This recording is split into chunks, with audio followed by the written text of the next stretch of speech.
Vale, yo me pongo ahí. ¿Sí? Yo me pongo yo de toda mi vida aquí y nos tiramos toda la tarde. Entiendo que estamos diciendo, Vale. Bueno, vamos a esperar que viene por ahí alguien. Yo creo que no son de aquí, nada. Pues nada, bienvenidos a todos los que habéis querido venir a acompañarnos de forma presencial.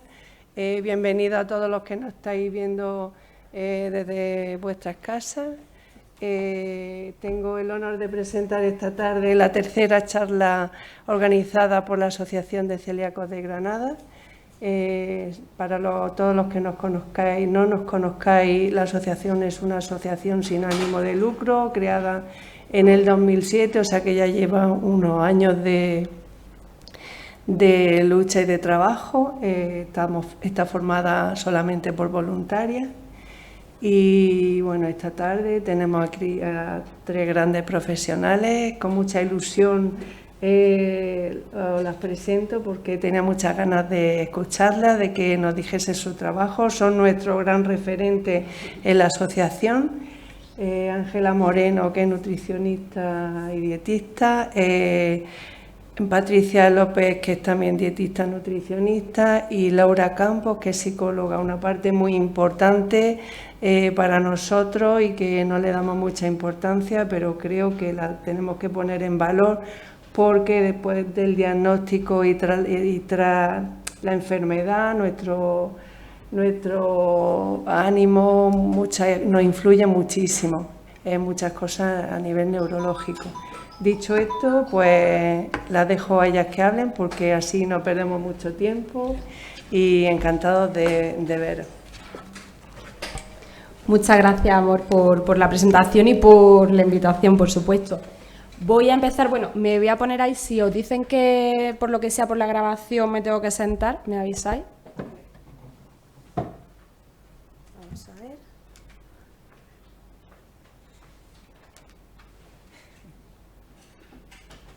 Pues no quiere. Ahora, vale.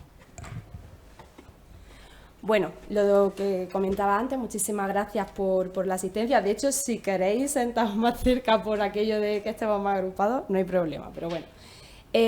Cuando Amor nos planteó la charla, la verdad que no sabíamos a qué público nos íbamos a dirigir, no sabíamos si iba a ser público general, más público sanitario. Y bueno, realmente, dándose en el Colegio de Médicos, pues pensamos que era una oportunidad magnífica para pues bueno, generar ese trabajo interdisciplinar que al final es la clave de un buen diagnóstico y de un buen asesoramiento al profesional. Entonces, bueno, hemos intentado hacer esta charla teniendo en cuenta por si o bien asistían o nos veían por internet más compañeros sanitarios que se dediquen al campo de celiaquía, sensibilidad al gluten y demás, pues para primero acercarles cómo trabajamos en consulta, porque al final realmente nos complementamos, no nos solapamos, es un trabajo que hacemos de forma complementaria, que vean pues eso, qué es lo que tratamos, qué es lo que abordamos en consulta y de qué forma podemos colaborar. Hoy estamos aquí, bueno, en el centro somos más nutricionistas, lo que pasa que las que nos dedicamos a trastornos digestivos, sobre todo especializadas en trastornos relacionados con el gluten, somos Patricia y yo, las dos dietistas nutricionistas especializadas en trastornos digestivos. Patricia además también está especializada en trastornos de la conducta alimentaria, que por desgracia se ve con mucha frecuencia en estos casos, porque al final cuando estamos tratando una patología que está tan involucrada, o sea, tan relacionada con la alimentación, pues en muchos casos es fácil desarrollar un trastorno de la conducta alimentaria, trastorno evitativo, etcétera. Así que bueno, ella es un referente en ese sentido y de hecho, bueno, la charla la voy a dar yo, pero quiero que ella intervenga porque al final creo que es mucho más interesante, pues bueno, que comente cualquier cosita. Así que vamos a estar un poco las dos. Sí, de hecho, ten en cuenta que eso está apagado. Ay, gracias. Y por otra parte tenemos a Laura Campos, que es nuestra psicóloga del centro, nuestra mano derecha para todo en el área de psicología, porque al final pues ya sabéis que es súper importante el abordaje nutricional, pero también evidentemente el emocional. Cuando tenemos a un paciente recién diagnosticado, bueno, Laura luego no le voy a hacer spoiler de todo lo que va a decir porque tiene bastante que hablar de eso, pero bueno, habrá pasado si muchas o muchos de los que estáis aquí tenéis el diagnóstico, yo lo he vivido de primera mano también. pasamos por muchas fases, la negación, la rabia, la aceptación.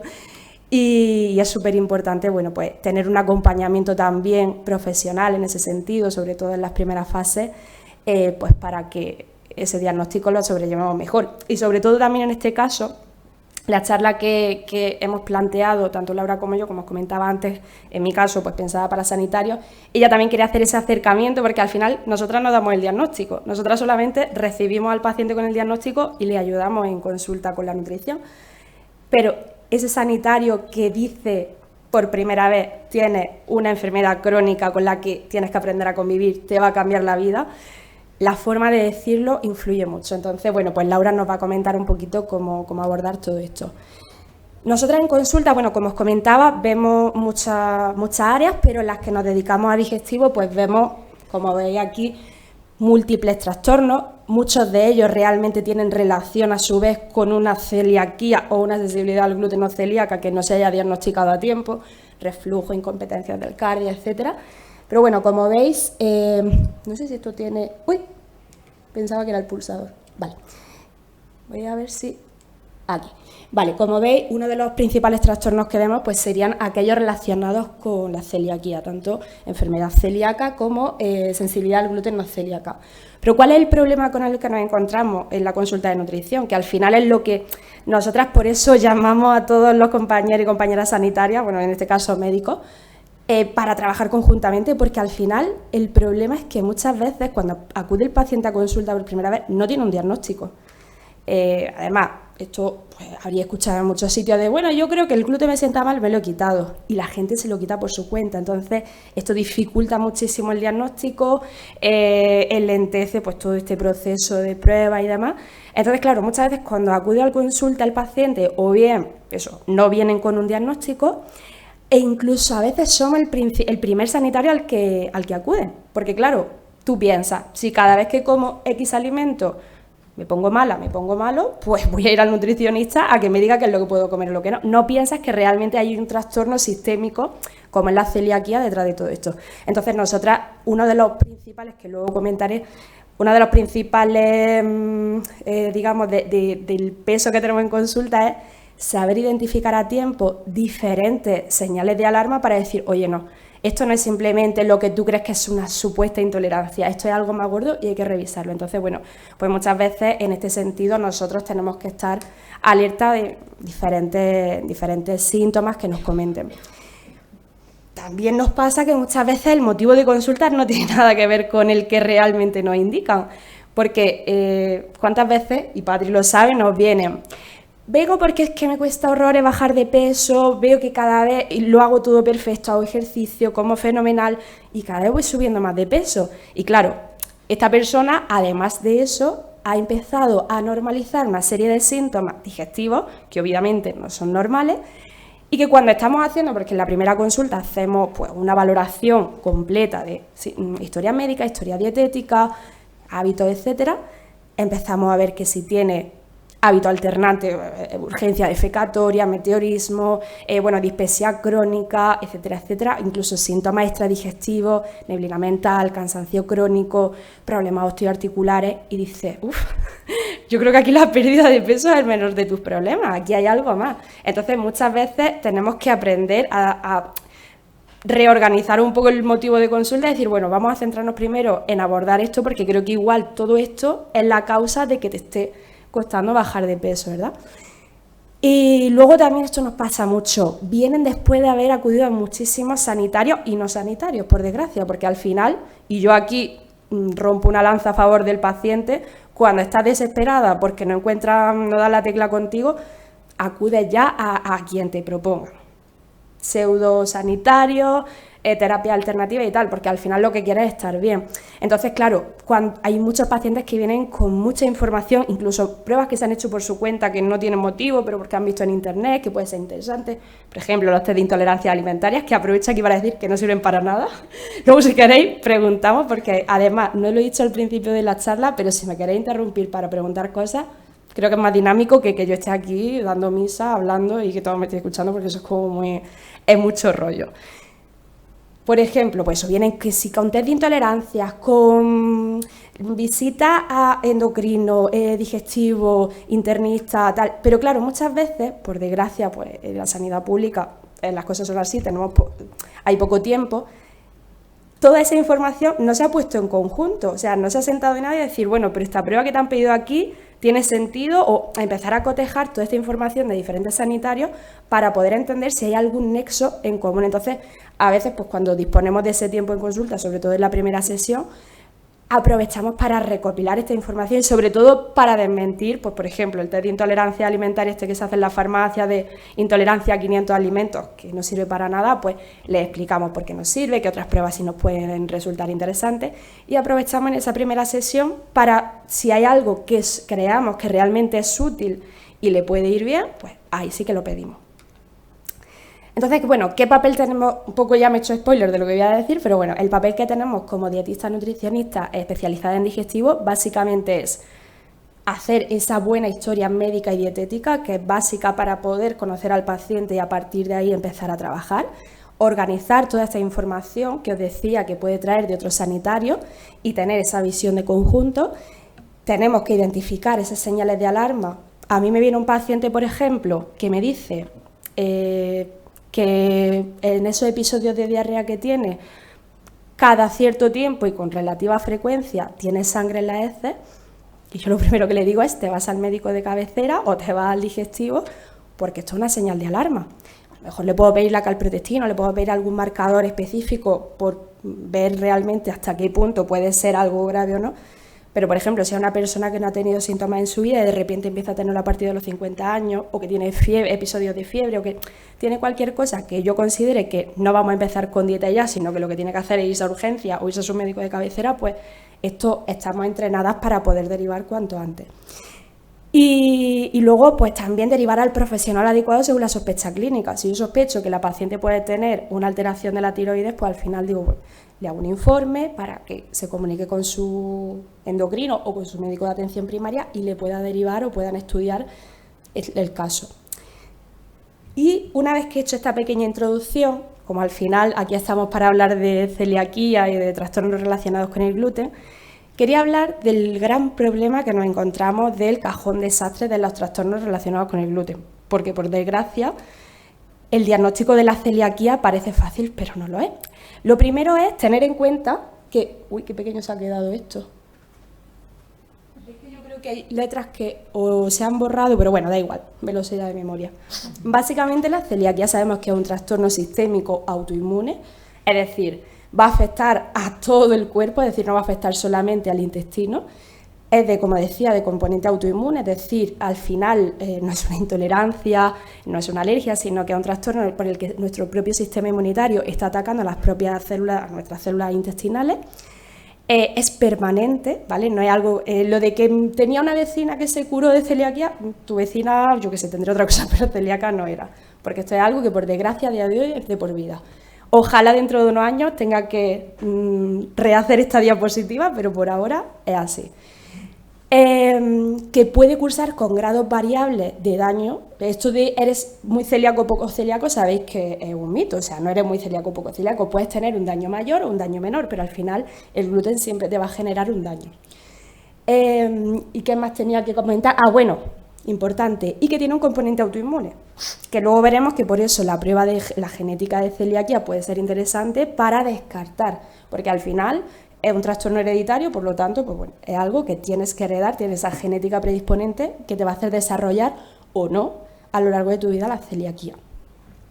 Como decía antes, parece que la celiaquía es fácil de diagnosticar y en principio sí, tenemos bastante, de hecho con la sensibilidad al gluten celíaca, como veremos luego, es mucho más complicado y a día de hoy no hay apenas herramientas. Pero en el caso de la celiaquía sabemos que existen unas pruebas diagnósticas que ya están bastante estandarizadas y que nos sirven para alcanzar el diagnóstico. Importante, y esto lo quería recalcar, hay que tener en cuenta que para hacer estas pruebas hay que consumir gluten. Por eso es tan importante que el paciente no empiece por su cuenta a quitarse gluten y demás, porque en el momento que te quitas gluten lo tienes que volver a reintroducir y esa reintroducción pues a veces puede falsear los resultados si no se da durante suficiente tiempo. Entonces lo ideal es que si se tiene sospecha de una mala respuesta con el gluten, que no se retire.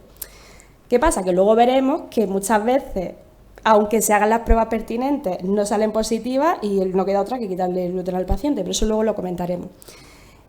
Respecto a las pruebas, bueno, esto lo voy a pasar rápido porque era sobre todo, pues también si era más, íbamos a entrar más en detalle tema médico, pero bueno, sabemos que existen diferentes marcadores en sangre, que son una serie de anticuerpos que se van a producir pues, en respuesta a la ingesta de gluten. Este sería el principal, que sería la antitraglutaminasa tisular, que es el que se va a medir en sangre y el que nos sirve, en principio, en primer lugar, para el primer despistaje, es decir, el cribado inicial de celiaquía, y en segundo lugar para valorar la adherencia a la dieta del paciente, es decir, si que de hecho yo he llegado a escuchar de ¡ay, mira, ya te sale negativo, es que te has curado! Y es como, no, si te sale negativo es porque lo estás haciendo bien, pero curado no estás, lo que pasa es que estás haciendo bien la dieta. ¿Qué sucede con esto? Estos anticuerpos, bueno, lo primero y súper importante, esto, bueno, pues si hay algún sanitario en la sala, siempre hay que pedirlos con la IgA total, porque se ha visto que en las personas con celiaquía hay un porcentaje muy alto de personas que tienen un déficit selectivo en la producción de la IgA. Entonces, si queremos pedir la IgA antitraglutaminasa, pero no producimos IgA, pues es un falso negativo. Entonces, es importante siempre pedirlo conjuntamente con la IgA total para asegurarnos que no hay un déficit selectivo. Y luego, y esto lo comentaré luego, pero cuantas más veces lo diga mejor, es importante tener en cuenta que aunque esta prueba es muy sensible y muy específica, de hecho es mucho más sensible y específica que los anticuerpos antigliadina que se pedían hace unos años, que dé negativo no descarta la celiaquía, que este es el problema que nos encontramos en consulta. Muchos pacientes que como esta prueba le da negativa dejan de investigar, no se le hace gastroscopia, no se le pide nada más, entonces el paciente se queda en un mar de, bueno, ¿y ahora yo qué hago? Y al final se le acaba quitando el gluten por su cuenta porque se da cuenta que es lo único que le va bien. Luego tenemos otros anticuerpos que nos pueden ayudar a complementar el tratamiento o a definir o a saber que hay mayor probabilidad de celiaquía, que serían los anticuerpos antiendomisio. Que estos, de hecho, en personas celíacas que tienen trastornos relacionados también con la piel, dermatitis, psoriasis y demás, suelen aparecer positivos. Es como una forma de confirmar si la IgA está muy alta y hacemos el antiendomisio y sale positivo, la probabilidad de que sea celiaquía es muy, muy alta. Y luego tendríamos los antipéptidos de aminados de gliadina, que bueno, estos no son tan específicos como los antitraglutaminasa, que son los de elección siempre, pero lo quería poner aquí porque es muy interesante para niños menores de 2 años, que todavía la producción de IgA no es muy alta, y pues si alguien tiene un peque de 1 o 2 años y le quiere hacer la serología de celiaquía, que tenga en cuenta que si le sale negativa la antitraglutaminasa, sería interesante revisar esta, porque esta se ha visto que en los primeros estadios de lesión intestinal, sobre todo en niños, puede salir positivo, entonces nos podría ayudar pues, un poco al despistaje.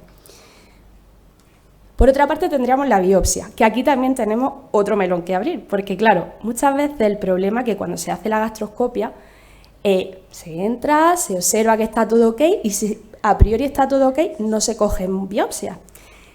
¿Cuál es el problema? Que si es verdad que sea una celiaquía muy clara, un MARS 3C, pues evidentemente se va a ver, pero en los estadios primeros de celiaquía, en el MARS 1, como vemos aquí, que son pues, las diferentes formas de clasificarlo acorde con los resultados de la biopsia, si no se han tomado muestras de la biopsia, va a dar un falso negativo. Entonces, yo me he encontrado muchos casos en consulta de pacientes que nos dicen, no, yo la gastroscopia me la hicieron, estaba todo normal, y cuando le pedimos el informe por confirmar que efectivamente se hizo y tal, o sea, que se hizo bien, me quiero referir, vemos que no se cogieron muestras. Entonces, realmente, pues, si vamos a solicitar una biopsia, es importante que nos aseguremos que se van a tomar una gastroscopia, es importante que nos aseguremos que se van a tomar biopsias. Y, de hecho, aquí no se ve, es que, claro, me faltan datos porque yo creo que es que, no sé por qué se han cambiado los... Pero, básicamente, aquí, bueno, lo que quería decir es que hay que tomar 2 muestras de la primera porción del intestino delgado, que sería la zona de bulbo del duodeno, y 4 muestras de la zona distal del duodeno. ¿Qué pasa? Que la mayoría de las veces se toman a lo mejor solamente 4 muestras del duodeno distal, pero se ha visto que hasta en un 10% de casos de celiaquía se dan solamente, sobre todo en los primeros estadios, el daño en el bulbo duodenal.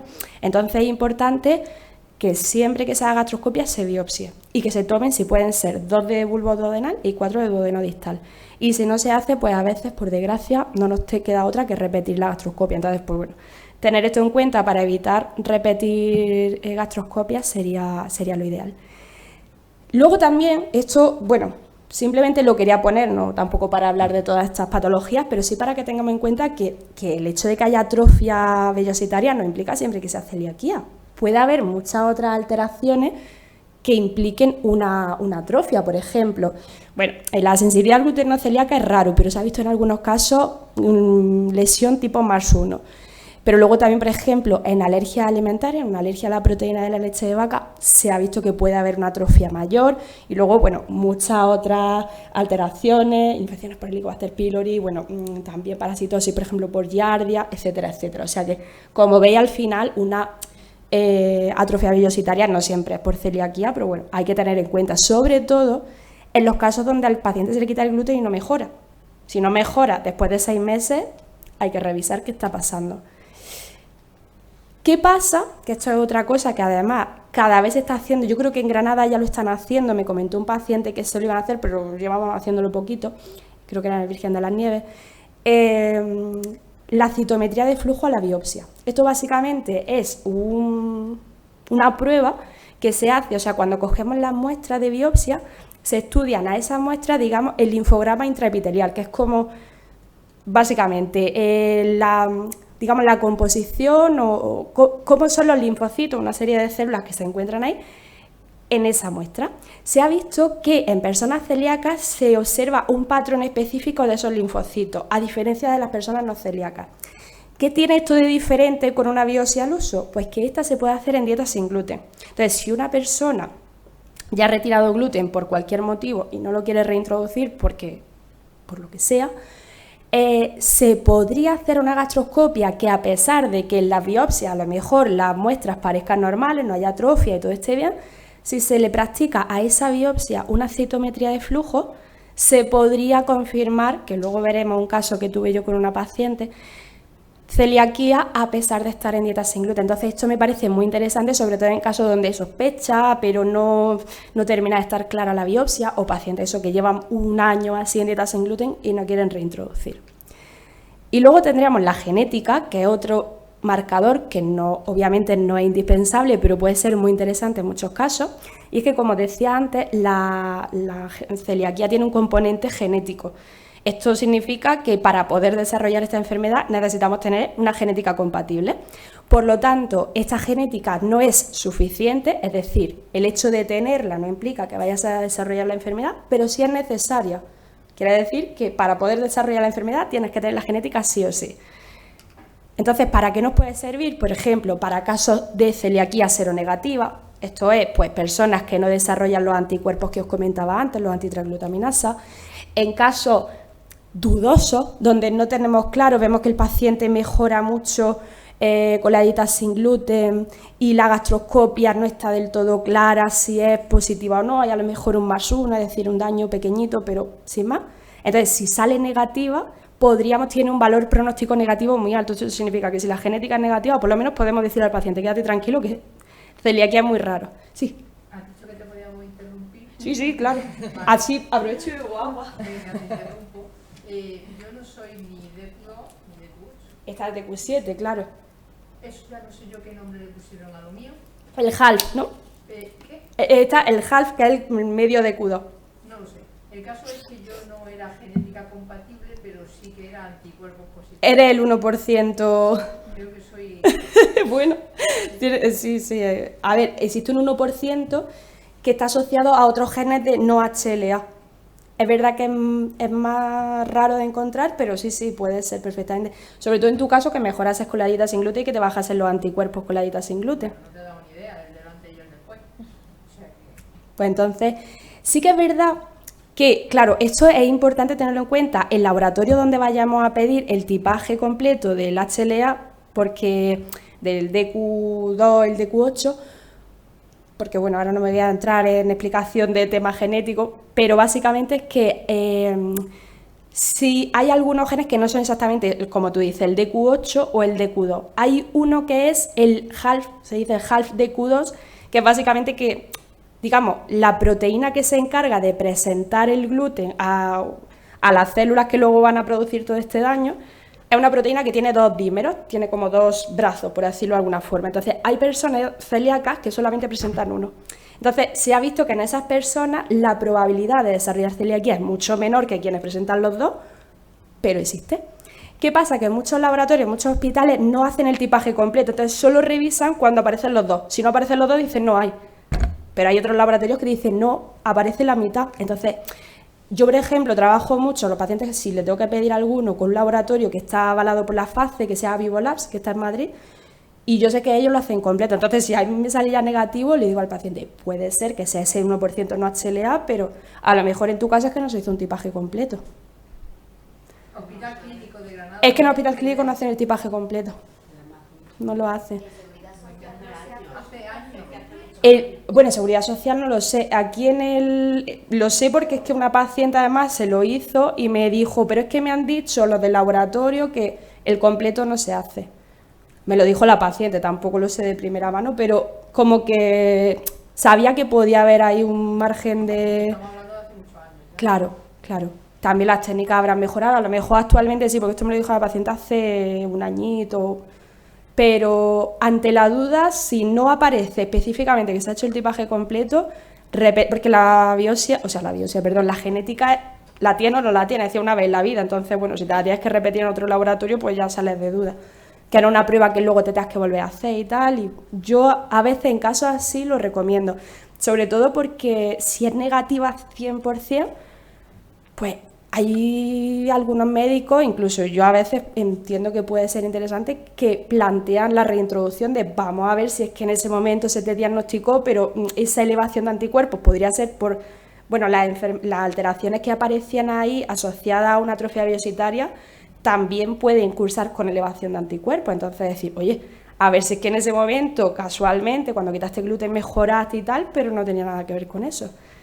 A mí me da la sensación de que en tu caso puede que fuera el HALF, que es el que tiene menos gente, pero que, bueno, si tienes duda igual puede ser interesante. No digo duda de saber si tienes la genética y no te la pidieron entera. Duda yo entiendo que ya. Además, si me la pedí porque no era necesaria. Sí, sí, sí. Claro, de hecho, la genética, en 2012 había un protocolo para infantil donde porque a día de hoy la Asociación Británica de Gastroenterología ha establecido, bueno, y en España yo creo que ya se está haciendo en muchos sitios, el diagnosticar sin gastroscopia. En los niños, en adultos todavía no está avalado, pero en niños sí. Y en 2012 uno de los requisitos para diagnosticar sin gastroscopia era pedir la genética. Sin embargo, en 2020 actualizaron ese protocolo y quitaron la genética. Supongo que también sería por tema económico, porque dirían, ¿para qué? Pero es verdad que dijeron, ya no hace falta. Si cumple otra serie de requisitos de anticuerpos y tal, pues no la quitamos. O sea que en tu caso tampoco hubiese sido necesario, si lo tenían bastante claro. Sí, yo tengo a 2 niños diagnosticados sin genética y sin gastroscopia, porque les han dicho que no le hacen la gastroscopia. Y llevo a 2. Sí. Uno de Andalucía y otro de fuera de Andalucía, pero vamos. Sí, no. Vamos, y en adultos yo creo que en unos años se va a estandarizar mucho más el método, igual también empiezan a quitar gastroscopias.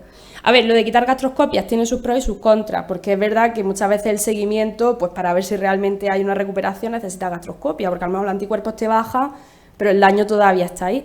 Entonces, bueno, ya depende un poco del caso. Luego también la genética puede ser interesante para familiares de riesgo. Imaginaos, típico madre o padre que le diagnostican celiaquía y tienen 3 niños y dicen, bueno, le hemos hecho la analítica, la serología, le sale negativa, pero quiero saber si tengo que estar todos los años alerta haciéndole la serología. Pues bueno, si le hacemos la genética y el peque no ha heredado los genes de riesgo, pues puedes como relajarte más. Es verdad que hombre, si tienes síntomas digestivos siempre vas a tener que analizar, pero que si no, pues como que es una cosa ya que te quita. Entonces puede ser interesante. Y luego, pues bueno, personas que rechacen la biopsia, pues como veremos luego, o lo tengo aquí, lo tengo aquí. Básicamente, antiguamente para diagnosticar se hacía, que por eso ahora todo el mundo dice, ahora todo el mundo es celíaco, hay muchísimos diagnósticos. No, es que ahora también el proceso diagnóstico engloba muchas más personas que antes se descartaban. Antes decían, si no eres niño, no tienes diarreas crónicas, no tienes problemas de crecimiento, olvídate, tú no eres celíaco. Luego se ha visto que aparece a cualquier edad. De hecho, la edad de aparición cada vez está más alta, se está subiendo la edad de aparición a los casi 60 años, es decir, que antes era como en niños y poco más. Luego se tienen en cuenta casos que no son los típicos de, por ejemplo, adultos estreñidos, así de consulta desde niños. Y el estreñimiento es un síntoma clásico de celiaquía que no se tiene en cuenta. Entonces ahora, por ejemplo, se están teniendo en cuenta otros síntomas que antes no eran tan típicos. Y también se están teniendo en cuenta los casos seronegativos, personas que no desarrollan anticuerpos, pero que si hay sospecha, pues se hacen otras pruebas. Entonces, atendiendo a todas estas pruebas que os comentaba antes, se tienen en cuenta estas 5. Sería que la clínica sea compatible, es decir, que evidentemente haya síntomas que sugieran una posible celiaquía, que haya una serología positiva, que haya un daño a la mucosa, es decir, que la biopsia sea positiva, que la genética sea compatible y que haya, esto es súper importante, una buena respuesta al gluten. Entonces, estos son 5 criterios. Si 4 de estos 5 criterios se cumplen, se podría diagnosticar. Esto implica que si la serología es negativa, pero el resto es positivo, podríamos estar perfectamente ante una persona con celiaquía. Esto volverá a lo mismo, que ya os lo he dicho antes. Descarto nada, y esto además lo había puesto por si venía algún compañero médico, pues para que lo tengan presente, porque es que nosotras que lo vemos en consulta muchísimo. Es que nos llegan muchos pacientes diciendo, no, pero a mí, perdón, que llegan muchas personas a consulta diciendo, no, decidimos retirar el gluten por lo que sea durante un tiempo y luego reintroducirlo otra vez para ver esa respuesta a la dieta sin gluten en 2 fases. Primero ver cómo responde al retirarlo y luego ver cómo responde al reintroducirlo. Y estamos en mitad de ese proceso y dice, no, pero el médico ya me ha dicho que no soy celíaca, así que yo ya lo estoy metiendo tal cual.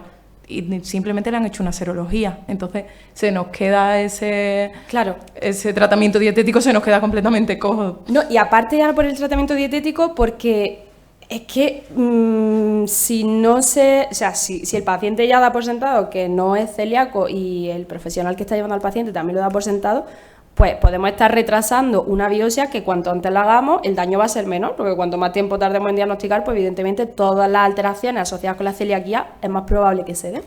Entonces, se ha visto, de hecho, esto que os pongo aquí es del protocolo de diagnóstico precoz del Ministerio de Sanidad de 2018, que esto no es ni siquiera reciente, que aquí ya alertan de que hay muchos casos seronegativos donde realmente hay una celiaquía y por lo tanto que no se puede descartar una posible celiaquía por una serología negativa.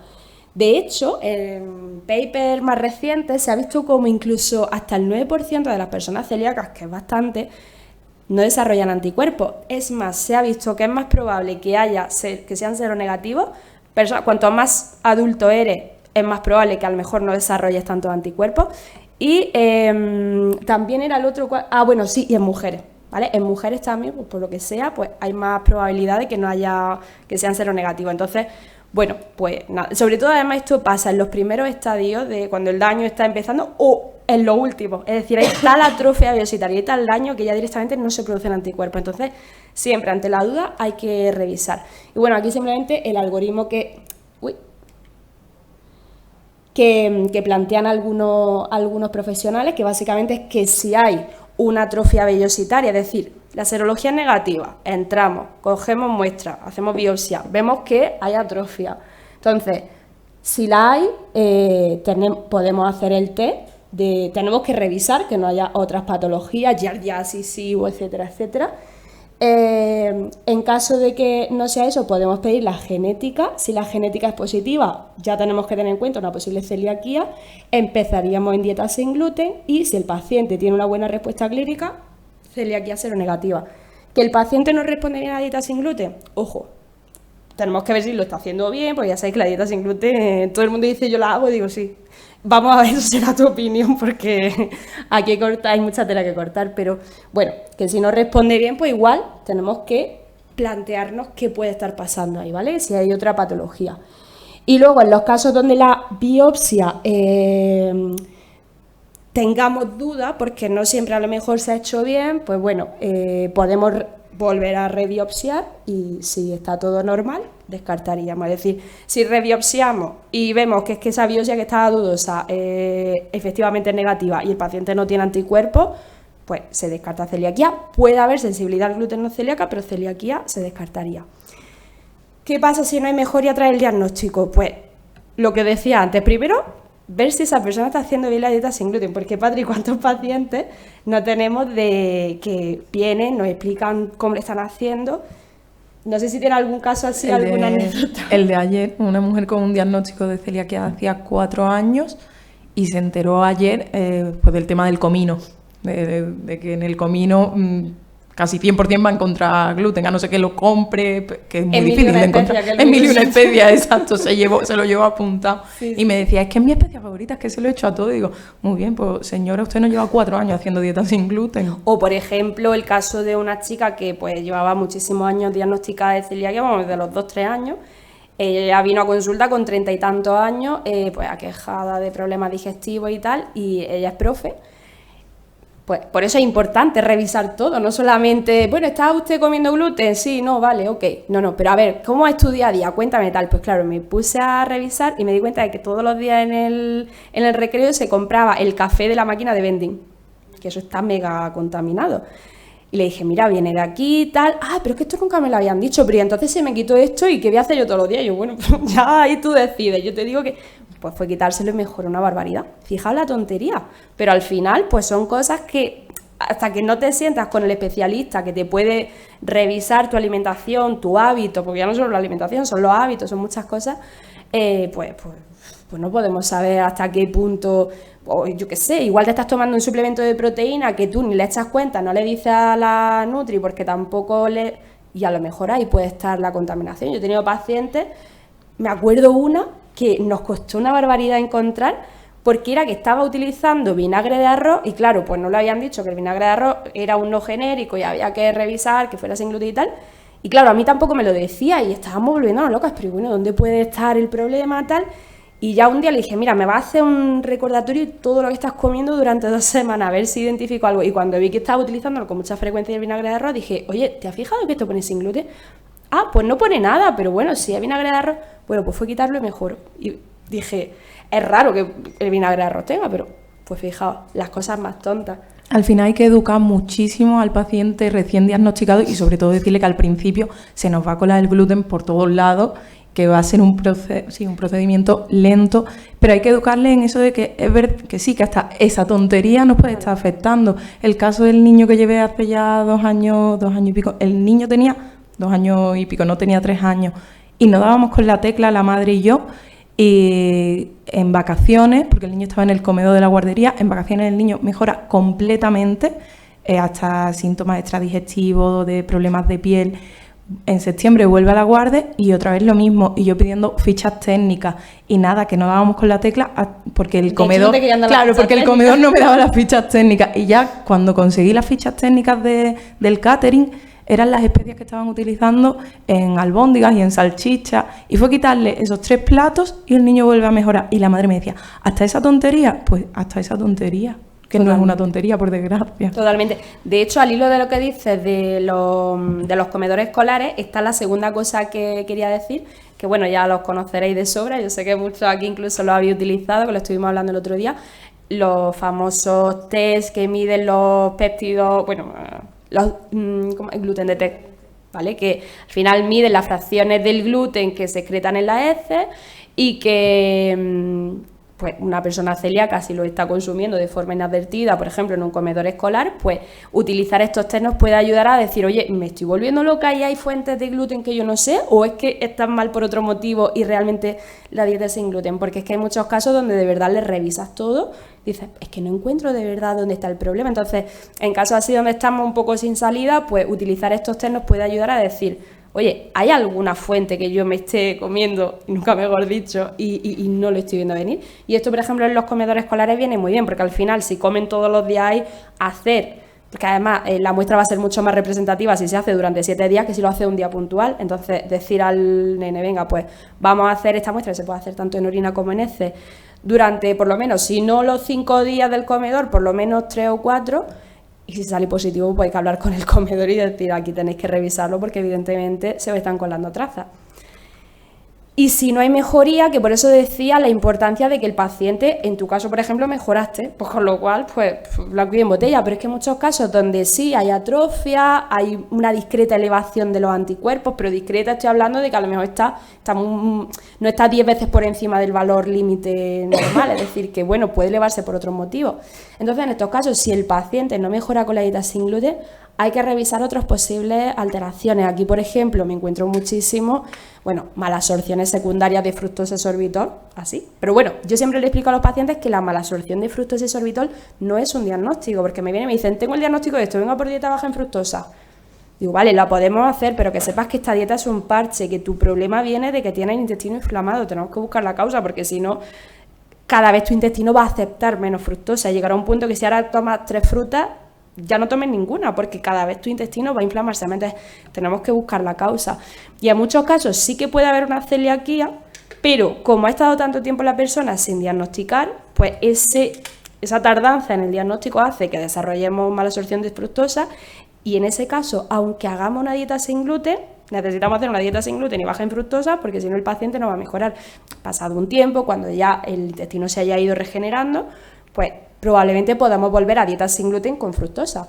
Por eso es tan importante que lo lleve un especialista, porque ahí no es solamente te educo en dietas sin gluten, sino yo ya más o menos estoy intuyendo por dónde pueden ir los tiros, y aparte de tu dieta sin gluten te la voy a adaptar y le voy a quitar algunos alimentos que creo que pueden estar relacionados. Luego también, asociada a inflamación intestinal, puede haber un déficit de DAO. Bueno, Helicobacter pylori, no sabéis la de gente que veo que, de hecho, muchas veces yo creo que están en proceso de diagnóstico de celiaquía, se hacen tantas pruebas que como el 50% de la población tiene Helicobacter pylori, pues les sale positivo, se lo tratan, se piensan que ese es el problema y luego realmente no era ese. Pero bueno, en muchos casos puede haber un Helicobacter pylori sin diagnosticar y que por eso el paciente no mejore. Y luego lo que más vemos, SIBO. O sea, de hecho, este último metaanálisis se vio que la prevalencia de SIBO en personas celíacas era muy alta. Entonces, si una persona no mejora, a pesar de que el diagnóstico de celiaquía esté bien y haya quitado gluten en la dieta, no esté consumiendo trazas y demás, pues hay otras patologías que tenemos que tener en cuenta, y que aquí muchas veces pues el nutri de digestivo lo que hace es, pues bueno, te voy a hacer un informe porque sospecho que puede ir por ahí los tiros, y que tu médico, pues intentemos que te pida estas pruebas para ir descartando cosillas. Y aquí, entro muy brevemente a abrir el melón de qué pasa cuando hemos hecho el cribado bien, la dieta sin gluten, o sea, la celiaquía está totalmente descartada, y aún así el paciente nos dice, ya, pero es que quitar el gluten es lo único que me sienta bien. Pues claro, es que hay otras alteraciones, hay otras patologías que no son celiaquía, pero que también mejoran con la dieta sin gluten. Por una parte tendríamos la autoinmune, que sería la celiaquía. Por otra parte tendríamos la de componente alérgico, que sería la alergia al trigo, que puede ser IgE mediada o no IgE mediada. No voy a entrar aquí en más detalle, pero simplemente que sepáis que puede ser una alergia al trigo. Y luego tendríamos otra que no es ni autoinmune ni es alérgica, que no sabemos ni siquiera lo que es, pero ahí está, que es la sensibilidad al gluten no celíaca.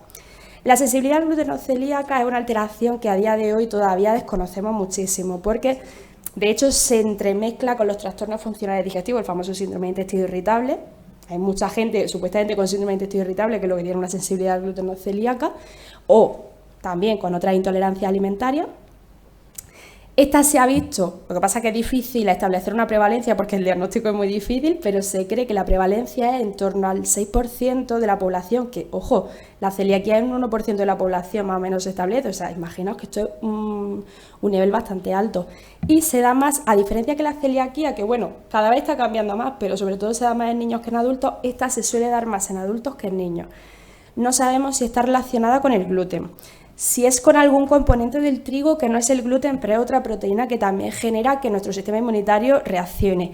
E incluso a veces se cree que dentro de este paraguas de sensibilidad al gluten no celíaca no es nada de componente inmunitario, sino que es una intolerancia a los fructanos, que es un tipo de fibra que se encuentra en el trigo. Y claro, pues el paciente en ese caso, quitando el trigo, mejora mucho, pero no hace falta que quite traza ni nada, porque realmente lo que le está sentando mal es esa fibra y no el gluten. Sabemos muy poco de la sensibilidad al gluten no celíaca. De lo poco que sabemos es que, bueno, es una enfermedad que el sistema inmunitario normalmente, si entra en juego solamente el sistema inmunitario innato, no el adaptativo, como pasa con la celiaquía. No genera un aumento de la permeabilidad, cosa que una persona celíaca que está consumiendo gluten va a generar una permeabilidad intestinal con el paso del tiempo, aquí no. Como mucho hay un poquito de lesión intestinal, es decir, ese MARS1 que es como el grado más bajito de lesión intestinal, pero no genera una atrofia vellositaria como la celiaquía. Y en estos casos, si la genética es negativa, pues podemos decir, vale, tiene una intolerancia a los fructanos, tiene algún problema, pero no es una posible celiaquía. Pero luego hay muchos otros casos, y esto lo veo mucho en consulta, se le descarta bien la genética, o sea, se le descarta bien la celiaquía por biopsia, anticuerpos, todo esto, pero tiene la genética positiva. ¿Esto qué quiere decir? Pues que si el paciente claramente está reaccionando mal a la ingesta de gluten, no ha desarrollado celiaquía, pero tiene anticuerpos, o sea, tiene genética, puede que en el futuro sea una celiaquía potencial. Entonces, en estos casos hay que tener muy en cuenta ver si realmente es necesario quitar el gluten y si no se quita, estar revisando cada cierto tiempo por si en algún momento debuta la enfermedad. Básicamente, bueno, esto tampoco voy a entrar en detalle, que estos serían los pocos, o sea, realmente con celiaquía habéis visto que tenemos muchísimos marcadores para el diagnóstico y en este caso realmente no existen apenas marcadores en sangre, no hay ningún marcador que diga si me pido voy a saber que es una sensibilidad al gluten en vez de una celiaquía. La genética tampoco nos ayudaría aquí porque se ha visto que en personas con sensibilidad al gluten no celíaca en torno al 50% tienen genética predisponente de celiaquía, pero es que realmente en población sana, en población general, el 40% de la población se estima que tiene la genética predisponente de celiaquía, con lo cual tampoco hay mucha diferencia con población sana. Y luego que en la biopsia pues o está normal o como mucho está un poquito inflamada, entonces tampoco es un marcador efectivo. Lo que tendríamos que hacer para el protocolo de confirmación sería, primero primero saber que el gluten está sentándole mal al paciente. En segundo lugar, descartar celiaquía. Tercer lugar, descartar alergia al trigo y ya si todo esto está súper mega descartado, pues entonces ya valoraríamos ese diagnóstico de sensibilidad al gluten no celíaca. ¿Cómo lo podemos hacer? Pues, a ver, esto es súper empírico y esto por eso en consulta es importante que se trabaje con el profesional especializado, en este caso nutriespecializado en digestivo, porque solo lo podemos hacer por medio de ensayo-error. Retirada, provocación de gluten. Una vez que ya sabemos que no hay celiaquía, que no corremos riesgo de hacerle daño al paciente, de quitar y meter el gluten, necesitamos primero establecer una serie de semanas, más o menos 5 o 6 semanas, en dieta sin gluten estricta, ver que el paciente efectivamente no tiene sintomatología. Si el paciente mejora, empezaríamos a partir de la 6ª semana o así a hacer una semana completa de dieta con gluten, luego otra semana completa de dieta sin gluten, posteriormente otra semana completa de dieta con gluten y finalmente volvemos a retirar el gluten una semana más. ¿Por qué lo vamos haciendo a semanas completas? Porque eso de a mí el gluten no me sienta mal, si yo me como el pan en el desayuno no me pongo mala, luego por la noche igual o al día siguiente estoy con gases, pero no lo asocio al pan del desayuno. ¿Por qué? Pues porque cuando consumimos gluten no es instantáneo, no es algo que lo comas, bueno, algunos pacientes sí, pero no lo habitual. No es que tú te lo comes y enseguida te vayas corriendo al baño, entonces necesitamos mínimo una semana para valorar que efectivamente el paciente o empeora o mejora. Entonces por eso lo hacemos de esta forma y ya pues si vemos que efectivamente las semanas con gluten está mal y las semanas sin gluten está bien, pues blanco y en botella. ¿Cuál es la importancia al final que va de nuestro papel tanto en celiaquía como en sensibilidad al gluten no celíaca? En primer lugar, si no hay diagnóstico de enfermedad celíaca, pues, o sea, si lo hay, asegurarnos que se está haciendo bien la dieta sin gluten, básico, o sea, si el paciente no está haciendo bien la dieta sin gluten, pues si tiene sintomatología, ya sabemos por lo que es, entonces, bueno, tenemos que llevarle de la mano, explicarle todo, dejárselo lo más mascado posible. En caso de que no haya diagnóstico, pues nos tenemos que asegurar que se han hecho las pruebas pertinentes, que cuando se ha hecho las pruebas el paciente estaba tomando gluten, etcétera, etcétera. También tenemos que valorar, porque esto pasa mucho, que el paciente, y esto lo hemos visto cuando viene a consulta, se quitan todo y resulta que dice, es que estoy mejor porque me he quitado el gluten y he mejorado. Pero claro, no solo ha quitado el gluten, ha quitado las galletillas del postre, la galletilla de la merienda, el bollo de por la mañana, el desayuno, ha quitado muchas cosas que pueden ser azúcar, FODMAPs, lactosa. Entonces, claro, es como, vale, has quitado el gluten, pero es que has quitado muchas otras cosas. Entonces, tenemos que asegurarnos realmente que la respuesta que estás teniendo positiva a la retirada de gluten es solo por el gluten y no es por otros alimentos, porque en caso de que sea por otros alimentos, igual tu problema no viene de ahí. A lo mejor en muchos casos, de hecho, hemos hecho dieta baja en FODMAP con gluten y el paciente sigue estando bien. Por lo tanto, dice el gluten, evidentemente, no era tu problema. Luego también, un adecuado asesoramiento nutricional. El paciente muchas veces se ha quitado muchos alimentos por miedo a que le sienten mal. No está comiendo fruta, no está comiendo verdura, no está comiendo legumbres, no está comiendo muchas cosas que probablemente sí tolera, pero por el miedo o porque lo ha leído en algún sitio o porque le han recomendado, lo ha llegado a quitar. Entonces es importante saber, primero, que si todo lo que ha quitado tiene sentido, porque habrá muchas cosas que probablemente podamos reintroducir y no pase nada. Y segundo, que si todo lo que ha quitado realmente es que no lo tolera, pues tenemos que ver si hay algún nutriente que tengamos que suplementar. Yo qué sé, por ejemplo, si no está tomando nada de fruta ni de verdura cruda, vitamina C hay que ponerle al paciente suplementada, porque que si no. O yo qué sé, por ejemplo, si él ha dado la dieta baja en histamina, pues se ha quitado frutos secos, pescado azul, etcétera, etcétera, pues igual tenemos que meter omega 3. Entonces aquí el papel del nutricionista también es un poco saber qué es lo que estamos quitando para saber qué es lo que tenemos que poner, aunque sea de forma artificial. Y, por último, también vamos a ayudar a establecer ese protocolo de confirmación de sensibilidad al gluten o celíaca que os comentaba antes. Y ya por último, y esto se me voy a sentar paralelo porque es un caso que tuve hace, yo creo que ya varios años, creo que era de 2022, pero bueno, me ha parecido muy interesante porque al final toda esta chapa que me he dado sobre celiaquía viene un poco para concienciar de la importancia del trabajo interdisciplinar, porque yo todo esto que estoy haciendo, si no tengo a un sanitario, una sanitaria, en este caso médico o de atención primaria o de digestivo, que pueda apoyarme con las pruebas oportunas, con el o sea, un poco acompañando al paciente, y si tenemos que pedir pruebas que se las vaya solicitando, al final nos acabamos dando cabezazos contra una pared, porque sabemos que hay muchas cosas que pueden ser, pero como no se le piden, pues no sabemos qué recomendarle al paciente. Entonces, os voy a contar, que bueno, me voy a traer. ¿Qué has decir? Ah, vale. Si quieres decir algo, puedo beber agua mientras. Bueno, si alguien tiene alguna pregunta, si alguien tiene alguna pregunta mientras tanto, antes de ponerme con esta parte. Estoy todavía procesando todo lo que acabo de soltar, ¿no? Bueno, aquí voy a hacer, son 3 diapositivas lo que me quedan, ya dejo a Laura. Básicamente, en este caso, bueno, acude a consulta a una mujer de 49 años, manifiesta sintomatología inespecífica, pero desde hace muchísimos años, y digo muchos años, a mí me acuerdo que me dijo que desde la veintena, o sea, muchísimos años. Aparte de digestiva, tenía mucha extradigestiva, migrañas, fatiga crónica, estreñimiento pertinaz, que lo alternaba con diarrea, dermatitis, meteorismo, náusea, distensión abdominal, anemia ferropénica, problemas osteoarticulares, micción excesiva, problemas menstruales, vértigos, que probablemente si muchas de las que estáis aquí tenéis celiaquía, os sonarán muchas de estas antes del diagnóstico, porque por desgracia son muy frecuentes. Y acude a consulta porque ha visitado a múltiples sanitarios, a múltiples especialistas, pero ni tiene diagnóstico ni tiene mejora. Entonces, bueno, pues reviso todas las pruebas que le ha hecho su anterior médico, porque como decía antes, nuestra principal labor en la primera consulta es, vale, enséñame todo lo que te han hecho, porque no sé ahora mismo qué tienes, qué no tienes, si te han hecho gastroscopias, si te han pedido serología, no tengo ni idea. Y veo que su anterior médico le ha hecho una batería de pruebas bastante completa, ecos, todo. ¿Qué pasa? Que en esa batería de pruebas se le había descartado celiaquía porque se le hizo la serología y como dio negativa, pues ya, vale, celiaquía la echamos a un lado, vamos a seguir con otras cosas. Entonces, bueno, pues no se le quiso seguir estudiando la posibilidad de celiaquía. Por lo tanto, se concluye que es un trastorno funcional, el temido síndrome de intestino irritable, que al final, pues bueno, existe, ¿vale? Que yo quiero dejar constancia de que el síndrome de intestino irritable existe, que no es lo típico de, no, es que eso es un invento, no, existe.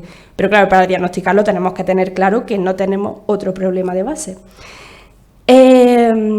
Sin embargo, la paciente, porque un trastorno funcional, un síndrome de intestino irritable, a ver, es crónico, pero no es constante. Es decir, tú puedes tener altibajos, rachas de estrés, de momentos en los que a lo mejor te detona y tienes mucha sintomatología, pero luego momentos en los que estás tranquilo y estás bien y no estás siempre mal. Sin embargo, esta mujer estaba siempre mal. O sea, su calidad de vida había empeorado muchísimo. Aparte, antes lo que hablábamos de neurogluten, me acuerdo que esta mujer estaba súper baja de ánimo, estaba, no sé, yo la notaba que no era ella. Entonces, desde la consulta de nutrición, bueno, después de revisarlo todo y demás, dije, vale, como ya te han descartado celiaquía, no te van a querer hacer gastroscopia, porque si la pudiera pedir en ese momento, evidentemente, antes de probar a quitar gluten del todo, lo hubiera pedido. Pero no había posibilidad. Su médico le había dicho que ya le había pedido todas las pruebas oportunas y que ya está, que se conformase con que tenía un síndrome de intestino irritable. Entonces, pues dije, venga, pues vamos a probar. De hecho, esta mujer, lo curioso es que ya se había quitado el gluten en parte porque sospechaba que le sentaba mal, pero realmente no lo había llegado a quitar del todo porque le habían dicho que como ese no era el problema, decía, ¿para qué voy a ser tan pejiguera si no me hace falta? Entonces, probamos con dieta baja en FODMAP, sin gluten ni traza, durante 4 semanas. Cuando volvió a la consulta, tuvo un resultado muy, muy positivo, remisión de casi todos los síntomas, tanto digestivos como extradigestivos. Y bueno, adicionalmente también le hicimos la prueba de lactulosa, la prueba de SIBO, dio positivo, por lo tanto, bueno, pues decía, vale, igual ha mejorado porque tenía SIBO y al hacer una dieta baja en FODMAP ha mejorado, o igual no, o igual tenía los dos problemas a la vez.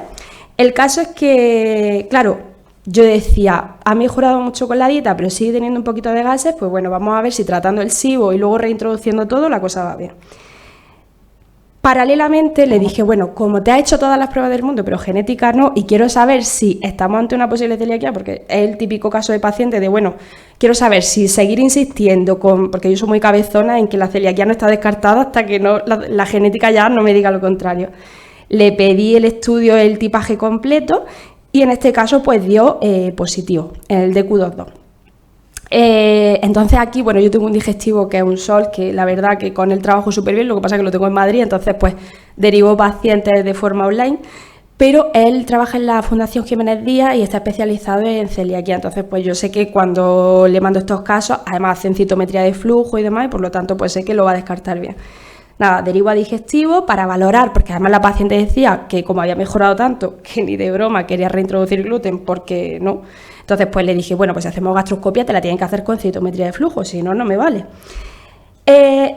Nada, pues empezamos con la provocación del resto de formas de decir el gluten no, pero dije, vamos a meter fructosa, vamos a meter sorbitol, lactosa, y lo toleraba bastante mejor que antes, aunque todavía había algunos alimentos, pues imagino que por la inflamación que todavía estaba ahí, que no toleraba bien del todo. Entonces, bueno, pues le planteo una dieta individualizada con lo que está tolerando. Y esto simplemente es un pantallazo del informe que le hizo el médico. Ya el médico le planteó el tratamiento para SIBO, había negativizado, se volvió a hacer la prueba y ya era negativo. Y en la gastroscopia aparte vieron el Helicobacter pylori, o sea, también lo tuvo que hacer la pobre y luego el tratamiento, que también justificaría el por qué seguía con ciertos síntomas más a nivel gástrico y no tanto a nivel intestinal, pero que, bueno, aparte del diagnóstico de infección por el Helicobacter pylori y gastritis por el Helicobacter pylori, le diagnosticó, gracias a la citometría de flujo, enfermedad celíaca de DQ2 positivo, con anticuerpos negativos, biopsias normales, pero linfograma característico en dieta sin gluten.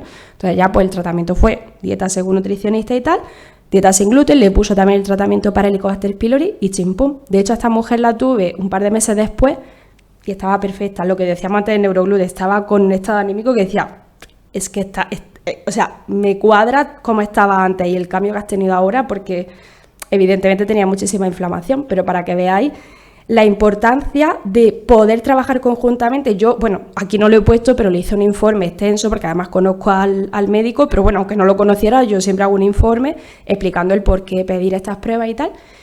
Si a mí yo hago este informe y me dice el profesional que no, que ya se ha descartado, pues esta mujer probablemente estaría en ese cajón desastre de yo sé que mejoro sin gluten, pero no tengo diagnóstico, pues no sé qué voy a hacer. Entonces, esto lo he dejado para terminar, para recalcar eso, la importancia de trabajar de forma conjunta. Nosotras estamos siempre abiertas a que nos llamen, nos escriban, nos manden correos con cualquier duda, porque al final lo que vamos buscando es que la calidad de vida del paciente sea la mejor posible, que tenga un diagnóstico y fuera. Y si podemos, yo además le digo a los pacientes, cuanto menos te veo en consulta, mejor. Si te veo poco, significa que la cosa va bien. O sea que al final es un poco lo que vamos buscando.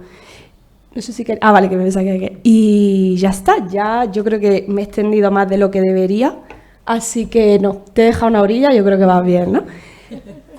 Antes de que empiece Laura, ¿queréis preguntar, compartir experiencias, no hace falta que sean preguntas, lo que sea. ¿El maíz? ¿Qué pasa con el maíz? Buena pregunta, a ti te conozco. El maíz es un temazo, es como la avena.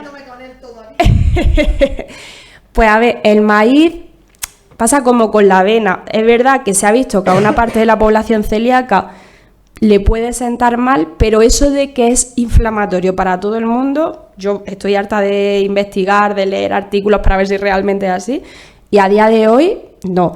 ¿Que hay una parte de la población celíaca que le puede sentar mal? Eso se ha visto, pero pasa como con la avenina de la avena.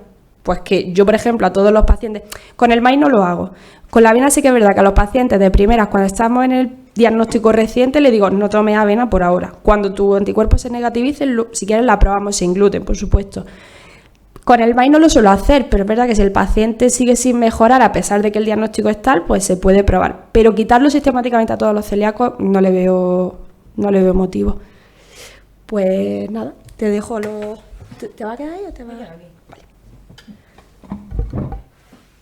A ver.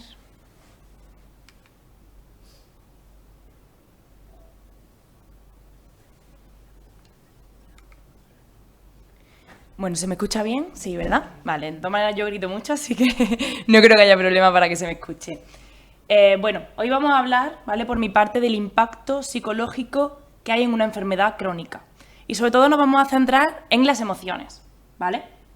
Porque las emociones al final es el lenguaje universal que nos acompañan siempre y están ahí todo el rato, constantemente, tanto en nosotros como en la persona que tenemos enfrente, ¿vale? Os animo, si tenéis alguna duda o consulta, que podáis intervenir, y también a las compañeras, si quieren comentar algo que también ellas ven en la consulta, que también ven toda esta parte de emociones, porque al final está directamente relacionado, que puedan también intervenir.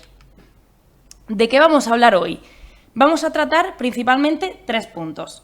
Como no sabíamos si íbamos a tener médicos, familiares o personas con celiaquía, he querido como tocar los 3 puntos. Primero, ¿por qué es necesaria la atención integral en celiaquía? ¿Vale? ¿Qué papel podría tener el psicólogo en este proceso? ¿Cómo transitar el duelo de la vida anterior a la celiaquía? Porque sí, hay que transitar un duelo. ¿Y qué papel juega el apoyo social y familiar? Porque si somos familiares, amigos o médicos, que espero que algunos nos estén escuchando, también nuestro papel es importante, ¿vale? La manera de acompañar y de dirigirnos a la persona que tenemos al lado o que tenemos enfrente. Vale, lo primero que tenemos que tener en cuenta es que cuando se recibe un diagnóstico de celiaquía es como si fuese un huracán de emociones. Lo primero llega a consulta y te dicen, eres celíaca. Primero que aparece, pues puede ser la sorpresa, ¿no? De, ostras, pues mira, lo que llevaba tanto tiempo buscando un diagnóstico. Entonces, seguidamente nos encontramos con... De repente me da un grito. Seguidamente nos encontramos con el alivio. El alivio de decir, pues esto que llevaba tanto tiempo buscándole un diagnóstico para saber qué es lo que tengo que hacer para mejorar todos estos síntomas, resulta que tiene nombre. Perfecto. ¿Qué ocurre después? Que seguidamente aparece ese huracán de emociones que puede ser la culpabilidad, la tristeza, el enfado. Me pueden venir pensamientos del tipo, ¿y por qué no me he dado cuenta antes? ¿Y por qué no le hice caso a mi prima que me dijo que a ella también le había pasado? ¿Y por qué no me he tratado mejor? ¿Y de qué manera me he tratado yo durante todo este tiempo? A lo mejor es que he comido mal y por eso tengo celiaquía. Todos estos pensamientos hacen que aparezca una emoción u otra. Por lo tanto, atender el pensamiento, que luego hablaremos de la importancia de distanciarnos de ciertos pensamientos, es importante, pero sobre todo atender las emociones, ese huracán de emociones, porque todas y cada una de las emociones que están presentes en nuestra vida en general, pero también en este prediagnóstico, diagnóstico, postdiagnóstico, tienen una función. Vienen con un mensaje que nos tienen que trasladar y necesitamos aprender a escuchar ese mensaje. Ojo, que no es fácil, ¿eh? Que esto se dice mucho en terapia de gestionar tus emociones, escúchalas, pero no es sencillo, porque muchas veces esas emociones son incómodas, son desagradables, me despiertan cosas que, oye, a lo mejor no estoy preparado para afrontar, ¿no? Ni para sentir, por lo tanto, genero cierto rechazo. Y la realidad es que escuchar estas emociones nos puede permitir incluso transitar el duelo. como ha dicho Ángela, el diagnóstico en celiaquía es complejo, porque puede durar, bueno, según el caso que nos ha comentado, mucho tiempo, pero también entre unos 4, 9 años. ¿Y qué significa eso? Se estima, más o menos, que el 20% de los celíacos saben que lo son y el resto están sin diagnosticar. ¿Y qué implica todo eso? Un huracán de emociones. ¿Por qué? Porque no encuentro ese túnel que me dice dónde está al final, dónde puedo encontrar un diagnóstico, un tratamiento que me permita adaptarme a él. Entonces, al final me voy dando cabezazos con el peregrinaje que encuentro en cada uno de los profesionales, que con la mejor intención, evidentemente, me acerco a ellos y me ayudan, pero yo me siento desesperada, me siento incómoda, aparecen esos pensamientos de culpabilidad porque pienso que soy yo responsable de lo que me pasa, ¿no?, cuando no encuentro ese diagnóstico. Por eso hablamos de la importancia de trabajar las emociones. Según una encuesta de la Federación de Asociaciones de Celíacos de España, FACE, el 65% de las personas con celiaquía considera que la enfermedad ha afectado a su salud mental. Por lo tanto, a su bienestar emocional, del que estamos hablando. Y más de la mitad asegura haber recibido algún comentario negativo o despectivo a causa de su enfermedad. ¿Por qué hago hincapié en esta última parte también y por qué la añado en esta diapositiva? Porque, como hemos dicho, que hablaremos al final de esta charla, nuestro papel como familiar, amigo o médico es importante. La manera en la que nos comunicamos con la persona que tenemos enfrente es importante. ¿Por qué? Porque podemos ayudarle, acompañarle en el duelo o incluso dificultárselo más, ¿vale? Entonces, concienciarnos de ello es una parte clave en el proceso de acompañamiento y de validación de la persona que tengo cerca. La primera parte que nos encontramos es por qué es necesaria la atención integral.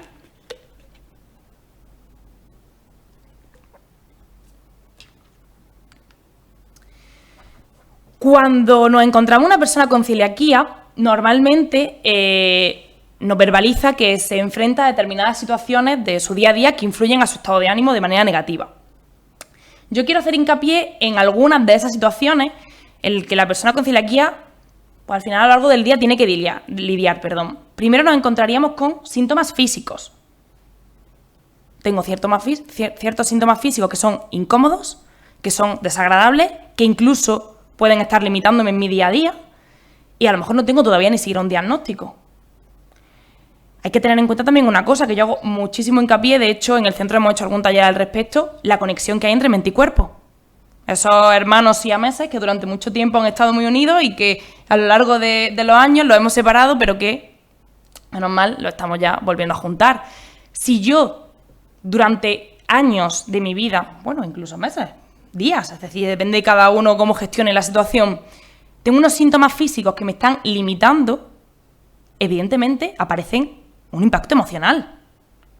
¿Por qué? Porque yo voy a decidir qué hago en mi día a día, cómo actúo en función de esos síntomas físicos. ¿Cuánta gente se limita por esos síntomas físicos que sienten y que no saben qué hacer con ellos? Porque no tienen las pautas todavía para poder hacerlo, o las tienen, pero esos síntomas físicos siguen estando presentes durante un tiempo. Por eso, atender la parte emocional, que también está directamente relacionada con esos síntomas físicos, es importantísima. También nos encontramos con el diagnóstico. Cuando vamos al médico a por un diagnóstico para que encontremos ese alivio que automáticamente recibimos cuando nos dicen qué es lo que nos pasa y por lo tanto encontramos ya un camino, hay que tener en cuenta que la primera palabra que aparece es enfermedad. Todos tendemos a rechazar cualquier cosa que tenga que ver con algo que tiene una connotación negativa.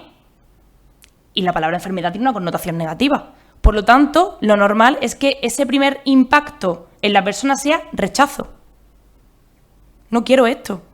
De hecho, ahora hablaremos de la primera parte del duelo en el que aparece la negación. ¿Por qué? Porque ahora tengo que aprender a lidiar con todo esto. Ojo, también hay que tener en cuenta que el impacto psicológico del diagnóstico depende de muchas cosas. Habilidades de afrontamiento, historia de vida, ahora hablaremos de ello. Si, por ejemplo, el diagnóstico aparece cuando soy niño, bebé, probablemente el impacto psicológico sea menor que si hablamos de adolescente. Por ejemplo, ¿por qué? Porque ahora de repente tengo que hacer cambios en mi vida y siento que se me hace un mundo. Me comparo, todas esas comparaciones al final me llevan ¿a qué? A que ese impacto psicológico sea mayor. Además, implica también adaptarme a la nueva vida. Como hemos hablado, si encima estamos hablando de un adolescente, pues puede ser complejo, o incluso ya no un adolescente, un adulto, que lleva durante tantos años unos hábitos instaurados. Romper con eso, oye, es complejo. Requiere su tiempo, requiere su espacio. Por lo tanto, tenemos que tener en cuenta una cosa que yo siempre hago hincapié, y es el estado de alerta en el que estamos cuando tratamos de adaptarnos a un cambio nuevo. En este caso, a esta nueva vida en la que tenemos que instaurar unos hábitos. Tenemos que estar pendientes de dónde vamos, el plato que nos ponen, preguntar. Además, el estrés añadido de, que ahora encima me tengo que ir, está en este supermercado, me tengo que ir al siguiente porque lo que está en este supermercado no lo encuentro en el otro.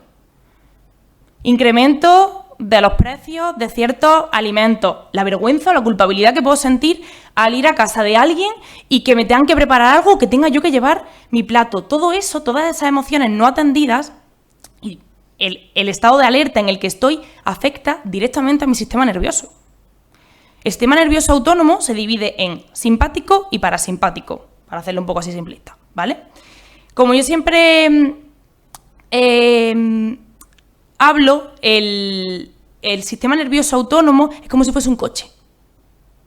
Nos encontraríamos el simpático, ¿vale? Que es ese sistema que hace de acelerador, y nos encontraríamos el parasimpático, el de la calma. Si durante mucho tiempo mi estado natural es alerta, tengo el acelerador pisado todo el rato. ¿Eso qué significa? Pues que no se puede mantener en el tiempo. El impacto psicológico sí o sí aparece. Es importante hacer actividades que nos ayuden a activar el sistema parasimpático, ¿vale? Siendo muy conscientes que esa parte de alerta está presente, ¿vale? ¿Qué tenemos que también tener en cuenta? Que además de los síntomas físicos, del diagnóstico, del adaptarte a la nueva vida, con lo que implica esa parte social, no solamente tenemos que lidiar con eso, sino que encima la persona con celiaquía tiene que lidiar con emociones desagradables que ponen el foco de responsabilidad en la persona. ¿Cuántos comentarios habéis podido recibir del tipo, yo no podría ser celíaco? Pues la verdad es que no sé cómo lo hace. La verdad es que no sé cómo lo hace. Yo es que lo que peor llevaría sería lo de que no comes pan. Y encima el pan que comes está malísimo. O sea, ya no es que yo tenga que lidiar con lo que yo ya tengo, más lo que tengo de mi día a día, quitando y obviando la celiaquía, que es que encima recibo cierta información que lo que hace es aumentar la culpa. Evidentemente, el papel de las personas que acompañamos y que estamos en la vida de una persona que tiene celiaquía es importante. ¿Por qué? Porque, como hemos dicho antes, podemos ayudar a esa persona a lidiar con ese duelo o podemos hacerlo más difícil.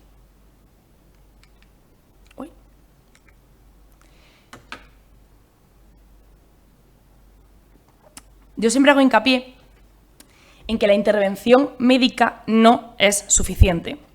Evidentemente, si el único objetivo es reducir los síntomas físicos, bueno, pues entonces puede ser que sí que sea suficiente.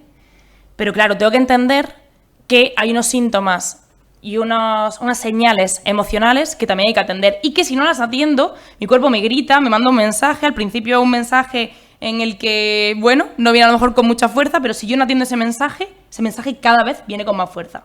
Siempre pongo el ejemplo de, estás en tu casa, llama a la puerta del cartero con una carta de Hacienda y te dice, tengo esta carta para ti, certificado, Laura, me la tienes que firmar. ¿El objetivo de ese cartero cuál es? Entregarme la carta.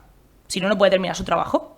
Y yo tendría que recibirla. Pero yo, cuando ese cartero viene, sabiendo que esto que me va a dar puede ser un poco incómodo, carta de Hacienda certificada, le cierro la puerta.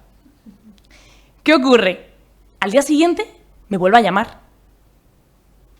Vuelvo a cerrar la puerta. Al día siguiente vuelve a hacerlo. Y yo vuelvo a cerrar la puerta. La siguiente vez que el cartero venga a llamarnos a la puerta, lo hará de una manera completamente diferente. Y no solamente eso, sino que el recargo que tiene el no haber atendido la carta certificada de Hacienda, oye, que a lo mejor también tiene consecuencias para mí, poca broma, total. Entonces, las emociones son como ese cartero de Hacienda que nos llama a la puerta y que tenemos que aprender a leer qué él nos quiere decir. Como os digo, no es suficiente la intervención médica. Porque según la Organización Mundial de la Salud, el concepto de salud no hace referencia solo a la ausencia de enfermedad, sino que integra el bienestar físico, psicológico, social que conformará la vida de la persona y su adaptación. ¿Qué significa esto? Somos personas que formamos parte de un sistema y somos elementos dentro de ese sistema. Para conseguir un bienestar en la persona necesitamos atender cada uno de los elementos que forman parte de ese sistema. Eso que implica también, por ejemplo, la parte social, ¿vale? De hecho, yo siempre en terapia hago hincapié en la necesidad de abordar siempre todos los elementos del sistema para poder conseguir, al final, aquello que realmente queremos, que es la calidad de vida de la persona que mejore. ¿Qué tenemos que tener en cuenta? La celiaquía tiene una repercusión psicológica de índole afectiva y de estructura de las relaciones familiares y sociales. Si yo no tengo la herramienta para gestionar esto que me está pasando, yo voy a tender, por ejemplo, a aislarme. Han llegado pacientes a terapia que por no querer lidiar con la emoción que aparece cuando me siento a comer con mi amigo, entonces mejor no salgo. ¿Qué ocurre? Si yo no salgo, si yo me aíslo, cuando somos seres sociales, eso tiene un impacto directo sobre el bienestar psicológico. Y por lo tanto, vuelvo a decir, si yo no atiendo esa parte y ese impacto psicológico, aunque los síntomas de la celiaquía ahora mismo estén controlados, yo voy a tener ciertos síntomas porque mi cuerpo me está gritando. Recordad, nos está haciendo ahí del cartero de Hacienda que nos está llamando a la puerta, ¿vale? El marco de intervención, yo siempre digo que tiene que tener el foco en la persona, en su adaptación y en la mejora de sus condiciones contextuales. ¿Eso qué implica? Que también hay que trabajar con la familia.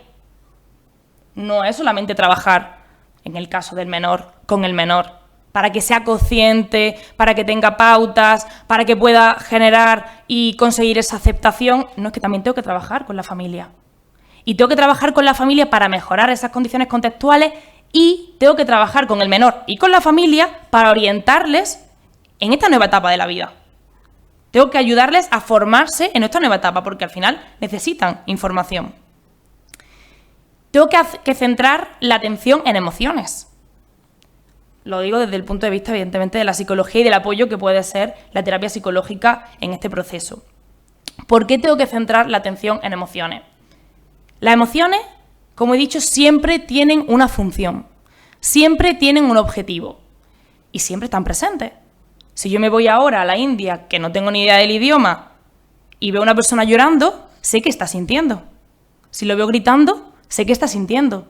Si lo veo gritando de alegría, pues sé que está sintiendo. Por eso, atender las emociones y centrarnos en la persona, no solamente en esos síntomas físicos, saber cómo estás emocionalmente, qué necesitas, cómo te encuentras hoy, es importantísimo. Y también, no solamente centrarnos en la persona, sino entender, porque muchas veces sucede, nos ha pasado en consulta que algunas veces nos lo han trasladado los pacientes, que en el momento en el que hay un diagnóstico, la persona pasa a un segundo plano. Y resulta que parece que el diagnóstico, la enfermedad, el trastorno, de repente tiene personalidad propia. Entonces el objetivo es que esto desaparezca, evidentemente, para conseguir un beneficio en la persona y conseguir una calidad de vida. Pero es que no se nos puede olvidar que hay otras cosas que también ayudan a conseguir ese concepto de salud que queremos. Por lo tanto, tenemos que atender todas y cada uno de los elementos del sistema. ¿Qué tenemos que tener en cuenta que afecta a la hora de adaptarnos a esta nueva vida? La historia de vida de la persona, las experiencias que haya tenido a lo largo de su vida, en su casa, en su familia, con sus amigos en el colegio, la personalidad, el tipo de personalidad que tengo, las características, las habilidades de afrontamiento. Si en mi casa ha habido unas habilidades de afrontamiento más de tipo evitativas, la manera de afrontar esta situación no va a ser diferente. No significa que no se pueda trabajar las habilidades de afrontamiento, de hecho se pueden trabajar. Ese sería el objetivo también en terapia, trabajar esas habilidades de afrontamiento que le permitan a la persona adaptarse a esta nueva realidad. ¿Qué tenemos también que tener en cuenta? Que si yo no trabajo las habilidades de afrontamiento, el cuadro reactivo más frecuente, ansiedad y depresión. ¿Por qué? Algo que para mí es muy importante. Daros cuenta, cómo ansiedad, ¿en qué está centrado? Miedo. ¿El miedo en qué está centrado? ¿En el pasado, en el presente o en el futuro? En el futuro. Tengo miedo a cómo me va a afectar, a cómo afectará a mi familia, a cuando aparecen... Cuando viajas, por ejemplo. Efectivamente, la limitación que puedes tener en la parte social. Puedes pensar incluso si te has dejado llevar por ciertos mitos, la parte también laboral, es decir, hay miles de mitos seguro alrededor de la celiaquía que encontráis en consulta. Y esa ansiedad, como decimos, está centrada en el futuro. ¿Y la depresión? ¿Cuál es la emoción clave de la depresión? La tristeza. ¿En qué está centrada la tristeza? En el pasado. ¿En qué? En lo que no voy a volver a hacer, en lo que no voy a poder, en cómo voy a echar de menos esto. Si yo no trabajo la transición en el duelo, en una de las dos, es muy fácil que me quede anclada. ¿Por qué? Oye, que yo tengo que atender la emoción, eso no significa que no la escuche cuando venga. Es diferente, pero sí tengo que atenderla, pero no tengo que, como digo yo, recrearme en ella. Le doy su espacio, pero también me doy mi espacio a mí. Y darme espacio a mí implica darle espacio a la emoción y entender y atender qué es lo que necesito, qué me apetece ahora, qué quiero y respetar cada una de mis necesidades. Solamente, o sea, permíteme que por hacer una... O sea, me ha parecido súper interesante y súper importante el papel de la familia en todo esto, porque de hecho ya lo hemos hablado más de una vez, que no ha pasado incluso, bueno, te ha pasado a ti más en consulta, lo típico de viene la familia porque quieren que el peque pierda peso, que bueno, nosotras estamos en contra de pérdida de peso en peque porque al final es cambio de hábitos, pero bueno. Y a lo mejor son dos hermanos y dicen, no, pero es que te estamos comprando a ti, tú tienes que dar esta comida porque tú estás a dieta, pero tu hermano, las galletas, no sé qué tal, es que él no está a dieta. Ese niño o esa niña, ¿cómo va? Ese mensaje que le estamos dando, pues al final un poco pasa como con la celiaquía. Obviamente, primero, en primer lugar, es mucho más segura una alimentación libre de, o sea, que en la casa principalmente sea todo libre de gluten, excepto cosas puntuales, pero luego a la hora de, sobre todo en un adolescente o en un niño, el que la familia se involucre, la forma de aceptar esa nueva situación va a ser mucho mejor que si de repente es como, bueno, pero a ti ¿qué te tengo que comprar? Este es tu pan, este es tu pasta, no sé qué, y los demás están comiendo otra cosa. Yo, vamos, me pongo en esa situación. De hecho, con mi diagnóstico, mi pareja tuvo que adaptarse porque teníamos que comer lo mismo en casa, porque si no es que era inviable la contaminación y todo. Pero creo que lo hubiese llevado mucho peor si mi pareja no se hubiera solidarizado y hubiera dicho, bueno, pues si vamos a hacer pasta, pues hacemos pasta para los dos sin gluten, o vamos a comer más patata en vez de tanta pasta, o el pan, pues vamos a buscar otra alternativa, o bueno, no te preocupes, si yo me hago una tostada, me la voy a hacer yo en la esquina tal, para evitar que te contamine. Entonces yo creo que al final es muy importante que el paciente sea consciente de los riesgos de transgredir una dieta sin gluten, pero es casi más importante que la familia. ¿Cuántas veces nos ha pasado que vais a casa de un familiar y le explicáis, no, mira, porque además, y muchas veces que te sientes mal, poco se habla del cargo de conciencia que tenemos cuando vamos a casa de alguien y nos dicen con toda su ilusión, ay, te he hecho esto sin gluten, te va a encantar, lo he hecho expresamente para ti, y empiezas a mirar que si la sal, que está súper contaminada, que si las especias que utilizan, no sé qué, y tú empiezas a ver por todos lados gluten. Y le dice, ay, pero es que la tabla de cortar que estás utilizando es de madera, esto no sé qué, y empiezan a ponerte en, ay, bueno, pero tampoco es para tanto, bueno, pero eso va a ser necesario. Claro, todas esas preguntas te hacen sentir ¿No te mal. vas a morir por comer un poco? Te anulan todo lo que... Y al final te sientes súper incomprendido. Entonces, esto siempre se lo digo a los familiares de... Si la persona que te está diciendo, sobre todo cuando el diagnosticado es adulto, si te está diciendo que eso es así, hazle caso, porque es que sabe más que tú, porque es que se está formando para ello. Entonces, si te está diciendo que de verdad que las especias tienen que estar certificadas o que no utilices utensilios de madera que hayan estado en contacto con gluten porque es probable que se contamine, hazle caso, porque si te lo está diciendo es por algo. Entonces, yo creo que al final involucrar, por eso en consulta, sobre todo cuando son peques, es como, vale, que no venga solo el padre o la madre, que venga todo el núcleo familiar, incluso los hermanos, porque van a ser una pieza fundamental para que la aceptación de este duelo, de esta transición, sea mucho más favorable. Exacto. De hecho, cuando hablamos de duelo, en este caso nos vamos a referir a la persona que le diagnostican celiaquía, pero luego también vamos a hablar de la importancia de la adaptación de la familia a esta nueva realidad. ¿Por qué? Porque tenemos que acompañar a esa persona en el duelo. Y oye, a lo mejor yo también tengo que hacer un duelo de ciertos hábitos que tengo que establecer en casa. Pero es importante que la persona también, y sobre todo cuando vamos a hablar ahora de las fases del duelo, el objetivo principal es que si, por ejemplo, os sucede ahora o le sucede a alguien que tenéis cerca, el hecho de conocer cada una de estas fases también os va a permitir poder transitar ese duelo. Es decir, conocer y entender qué estoy sintiendo y por qué lo estoy sintiendo y validar cada una de esas emociones. Y lo mismo con la persona, como digo yo, que tengo al lado. Cuando hablamos de duelo... Sí.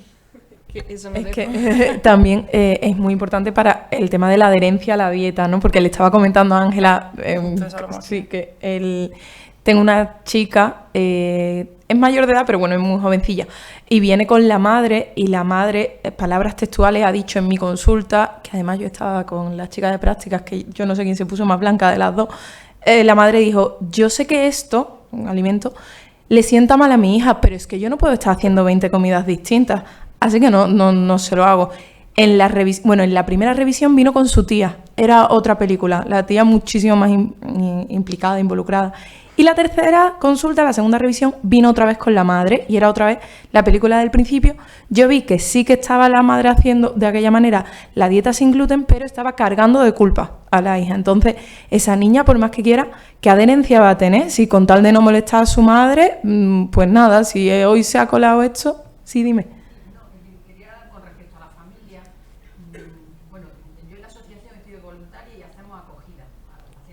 Diagnosticados.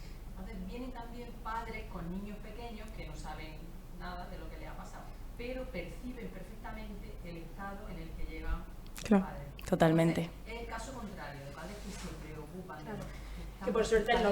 Ambos extremos son... También para el niño, yo lo digo porque el niño es que Total. lo nota. Ambos extremos son complejos. Tanto el no acepto que esta persona, que a lo mejor es mi hijo, le acaban de diagnosticar celiaquía, entonces pues me mantengo en esa etapa de negación en el que no me permito adaptarme a la nueva realidad y por lo tanto tampoco la persona, y con las consecuencias físicas y emocionales que eso tiene. Y también cuando me paso a la sobreprotección, estoy súper preocupada, soy incapaz de separarme de esa afectividad y entonces invalido por completo al niño. O lo asusto, efectivamente. Y sobre todo cuando son niños que al final, en esa primera parte en la que están todavía formando su personalidad y adquiriendo como esponjas todo lo que le dicen y ven en los padres, esa habilidad de afrontamiento que el niño va a tener después va a ser muy parecida a la que sus padres están mostrando. Por lo tanto, el familiar también necesita hacer un trabajo. Yo, por ejemplo, esta chica, en esa última revisión que vino otra vez con la madre, no era capaz de contarme cómo estaba. O sea, al final, en la revisión, la primera pregunta es ¿cómo estás? ¿No? ¿Ha funcionado esto? ¿Estamos mejorando? ¿No estamos...? Y la chica no era ni capaz, porque yo me imagino que era en parte un... Es que si te digo que estoy mejor, a mi madre no le va... O sea, a mi madre lo que quiere es que yo siga estando peor para seguir haciendo pruebas y que no sea esto y que el esfuerzo no esté aquí. Entonces, me costó muchísimo sacarle... Pero estás mejor, no estás... Seguimos con esta estrategia, no sé... Es que no sé qué hacer contigo si no me dices cómo estás, qué hago. Mantengo esta estrategia, seguimos buscando por otro lado. Y era todo el rato así. Y cuando viene con la tía, pues no, ahí sí me cuenta. Entonces, está claro que en este caso es la madre... Algo nos está cohibiendo y si en tu propia casa no puedes decir cómo te está sentando la dieta, es que no hay adherencia. En ese caso también pasa mucho que cuando los niños o los adolescentes perciben por parte de los padres esa necesidad de cuidado y que al final ven que sus padres se sienten bien cuidándoles, también aparece mucho el no expreso cómo me siento realmente, si a lo mejor me estoy sintiendo mejor porque no quiero hacerte sentir mal a ti. Entonces quiero seguir reforzando esa necesidad de cuidado que a ti te hace sentir bien. Súper común en consulta, súper común. O sea, y con los abuelos también, evidentemente. Los abuelos son un tema también, ¿eh? Sí. Otro tema aparte, te diría yo, ¿eh? Que podríamos tener una charla... Hay padres separados, que uno de los padres se lo toma en serio, efectivamente. pero no, eso en consulta sí también. Qué complicado eso. Sí. Es complicado. Como vuelvo de nuevo a la parte del duelo, que lo vamos a conectar con la familia, hay que tener en cuenta una cosa, y es que el duelo duele, sea cual sea el duelo. El duelo aparece cuando necesito integrar una pérdida, y puede ser una pérdida de una casa, de un trabajo, de una relación amorosa, de una mascota, de un cambio de vida, un cambio. La importancia, la que tenga para la persona, ¿vale? El duelo es único. ¿Eso qué significa? Que yo no puedo comparar mi duelo con el de Patri, porque cada uno tiene sus tiempos, sus necesidades, y es universal, es decir, todos pasamos por duelo. Quiero que hoy conozcamos las fases del duelo siendo muy conscientes de que no necesariamente tengo que pasar por todas ellas, ¿vale? De hecho, a lo mejor paso por algunas y no por todas, el tiempo que pasamos en cada una de las fases es diferente, pero sí quiero que seamos conscientes cuáles son, por si yo estoy pasando por una fase de duelo o tengo una persona cercana que lo está pasando, ver dónde está y entender y comprender cómo puedo ayudarle, ¿vale? La primera sería la negación. En este momento la persona no tiene las habilidades ni la capacidad de poder integrar esta pérdida. Frase típica: se han tenido que equivocar. Esto no puede ser real. Tiene que haber un error de cualquier tipo. ¿Qué hago? Pues me voy a buscar otro segundo profesional. Total, segundas opiniones. ¿Por qué? Porque esto no puede ser, o sea, tiene que haber un error. ¿Qué no debemos decirle a una persona que está en una fase de negación? Mira, cuanto antes lo superes, mejor. No. ¿Por qué? Porque ahora mismo ha tenido un choque de realidad y necesita su tiempo para pasar de la etapa de negación a la siguiente, sea cual sea la que venga. Por lo tanto, puedo validar y acompañar desde ahí. Oye, entiendo que esto lo sientas de esta manera. ¿Qué puedo hacer por ti? ¿Cómo te puedo ayudar?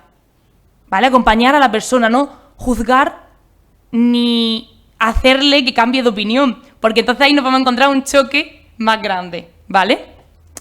Después nos podríamos encontrar con la etapa de la ira. Frase típica: no es justo. No puede ser. ¿A mí? ¿Pero y por qué me ha tenido que pasar esto a mí? La ira es una emoción súper necesaria. No sé si habéis visto la película de las emociones, Inside Out. Bueno, si no la habéis visto, la recomiendo. La primera y la segunda que ha salido hoy, de hecho. Así que ahora cuando terminéis todo al cine, que es súper necesaria, de verdad, puede parecer una película que parece que es para niños, pero es súper buena. Te enseña un montón la necesidad de cada una de las emociones y sobre todo ahora en esta segunda, que son las complejas. Parece que me han pagado para decir esto, pero no. Total. Entonces, como os digo, la etapa de la ira es una emoción súper necesaria que aparece cuando siento que esto no me puede estar pasando a mí. Cuando siento que no me lo merezco. Aparece para defender mis derechos, para poner límites. Entonces es necesario que también esté. Es súper necesario que aparezca. ¿Por qué? Porque incluso la etapa de la ira me puede llevar a buscar después soluciones que me puedan ayudar. Entonces, lidiar con esta parte y acompañar a la persona en esta situación también es necesario. No quiero que cambie y que de repente... Pero hombre, no te enfades. ¿Para qué te enfadas? Si es que no va a cambiar nada. Relájate, que estás muy nerviosa. No relajo a nadie jamás. Eso es lo que hace que la persona genere más rechazo. Que el enfado sea mayor. ¿Por qué? Porque es que encima siento que no me estás validando. Siento que esto que yo ahora mismo estoy diciendo, que es completamente válido, que es enfado, porque esta realidad pues no me gusta y no quiero hacer cambios, y eso siempre pasa cuando hay cambios que no nos esperamos. De cualquier tipo. Yo ahora mismo quedo para tomarme un café con Ángeles, resulta que en vez de a las 4 nos vemos a las 7 de la tarde y probablemente me enfade. Entonces, cuando hay cambios que no nos esperamos y que trastocan nuestra vida, de la manera que sea, aparece la ira. Después nos encontraríamos con la etapa de negociación. Esta etapa está principalmente centrada en el pasado. Lo que podía haber hecho antes para modificar esto que tengo ahora. ¿Y si hubiese ido al médico antes? ¿Y si le hubiese hecho caso a mi prima, la que me dijo que esto también le había pasado a ella? Yo es que a lo mejor me tenía que haber quitado el gluten. Claro, cuando mi prima me lo dijo, está centrado en el pasado, en cosas que no puedo cambiar. Es normal que en esta etapa la persona sienta frustración. ¿Por qué? Porque cuando me centro en cosas que no puedo modificar, evidentemente se genera esta emoción. Pero oye, también es necesario que esté presente. Entonces, validamos, acompañamos y le decimos a la persona que entendemos cómo se siente y preguntamos siempre, que muchas veces tendemos a hacer cosas por la persona. Primero tenemos que preguntar qué necesita. Y si no lo sabe, porque a lo mejor nos encontramos con un menor, por ejemplo, que todavía no ha trabajado emociones y que no sabe muy bien cómo gestionarlas, pues a lo mejor puedo ayudarle a que entienda y pueda él mismo comprender qué necesita. ¿Cómo? Experimentando cómo gestionar esta emoción, experimentando si ahora mismo lo que necesita es hablar o irse a jugar al fútbol para gestionar esta emoción. Le acompaño, le doy opciones. ¿Por qué? Porque oye, yo las tengo y si no las tengo, pues yo también puedo acudir a terapia para que me puedan hacer un acompañamiento en este proceso en el que ahora mismo, por ejemplo, a mi hijo le han diagnosticado celiaquía, ¿vale? No siempre tiene que ir el menor o la persona a la que le han diagnosticado celiaquía a terapia, que evidentemente le viene bien para gestionar el duelo, sino es que a lo mejor quien necesita también ir a terapia y necesita ese apoyo es el familiar. que de hecho en consulta lo vemos mucho. Etapa de tristeza, también está centrada en el pasado. ¿En qué? En lo que no voy a volver a poder hacer, en lo que no voy a volver a poder comer. Evidentemente, esta emoción también es necesaria, porque la tristeza tiene una función, asumir pérdidas. Si la tristeza no aparece, yo no puedo asumir una pérdida y adaptarme a la realidad actual. Por lo tanto, de hecho, normalmente la etapa de tristeza como que suele estar presente durante todo el proceso, pero es aquí cuando aparece más intensamente. Y de hecho aparece porque ya estamos más cerca de la aceptación. Es decir, ya soy más consciente que esto, que al principio negaba y decía que no podía ser, y porque a mí estos se han tenido que equivocar, ahora ya empiezo a comprender que a lo mejor es una realidad a la que tengo que adaptarme.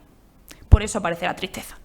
¿Vale? Entonces, acompaño, si tengo que gestionar llorando, escribiendo, dibujando, cada uno tiene su herramienta y su estrategia y tiene que aprender a descubrirla. Adelante. Y por último, nos encontramos con la etapa de aceptación. No lo puedo cambiar, pero ¿qué es lo que puedo hacer? ¿Por qué esta etapa es tan importante? Porque es la que me permite adaptarme. Yo siempre hago hincapié en una cosa: aceptar no es resignarme ni conformarme. Son cosas completamente diferentes. Por ejemplo, imaginad que viene una persona a consulta y dice, no, sí, yo tengo completamente aceptado que soy celíaco. Vale, ¿y qué es lo que haces en tu día a día? Pues yo como igual que antes. No existe una aceptación. ¿Por qué? Porque no hay cambio, no hay acción. Es decir, se está conformando, resignando con lo que tiene. Yo también pongo siempre el ejemplo de una persona que acaba de perder el trabajo y quiere seguir trabajando. Y le interesa seguir trabajando porque tiene que pagar facturas, porque le gusta su trabajo, por el motivo que sea. Y resulta que le echan del trabajo y le pregunta, oye, ¿cómo te encuentras? Pues la verdad es que mal, porque a mí me gustaría seguir trabajando. Bueno, ¿y qué estás haciendo? Pues nada, aquí en el sofá, viendo a ver si me llaman. No hay aceptación. ¿Por qué? Porque la persona no se está moviendo a la acción. Entonces, aceptar implica moverme a la acción, realizar cambios si tengo que realizarlos. Si quiero conseguir un trabajo, pues a lo mejor tengo que modificar mi currículum, tengo que darme un paseo, buscar por internet, ¿vale? Esa etapa es a la que queremos llegar, pero cada uno tiene sus tiempos. Y algo que muchas veces aparece también, el duelo anticipado. ¿Qué es el duelo anticipado? Aquella persona que ha tenido síntomas físicos y que a lo mejor familiares, amigos, profesionales le han ido anticipando que a lo mejor podía ser que tuviese celiaquía.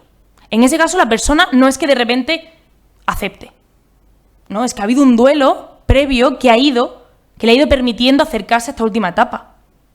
Ocurre mucho también cuando, por ejemplo, hablamos de parejas que se separan. Esa persona ha ido haciendo un duelo previo para llegar a esta situación. Por lo tanto, no es que a la persona no le importe esta nueva realidad, sino que probablemente ya ha ido gestionándola antes. ¿Vale? Importante, no comparamos duelos. Yo no puedo comparar que es que a mí cuando me diagnosticaron celiaquía, pues yo lo hice de manera diferente a mi hijo. Es que tendrías que hacerlo como yo. Mira, yo hice esto. No. Yo puedo ayudarte y mostrarte lo que a mí me ha ayudado, pero no desde la comparación, sino desde el acompañamiento.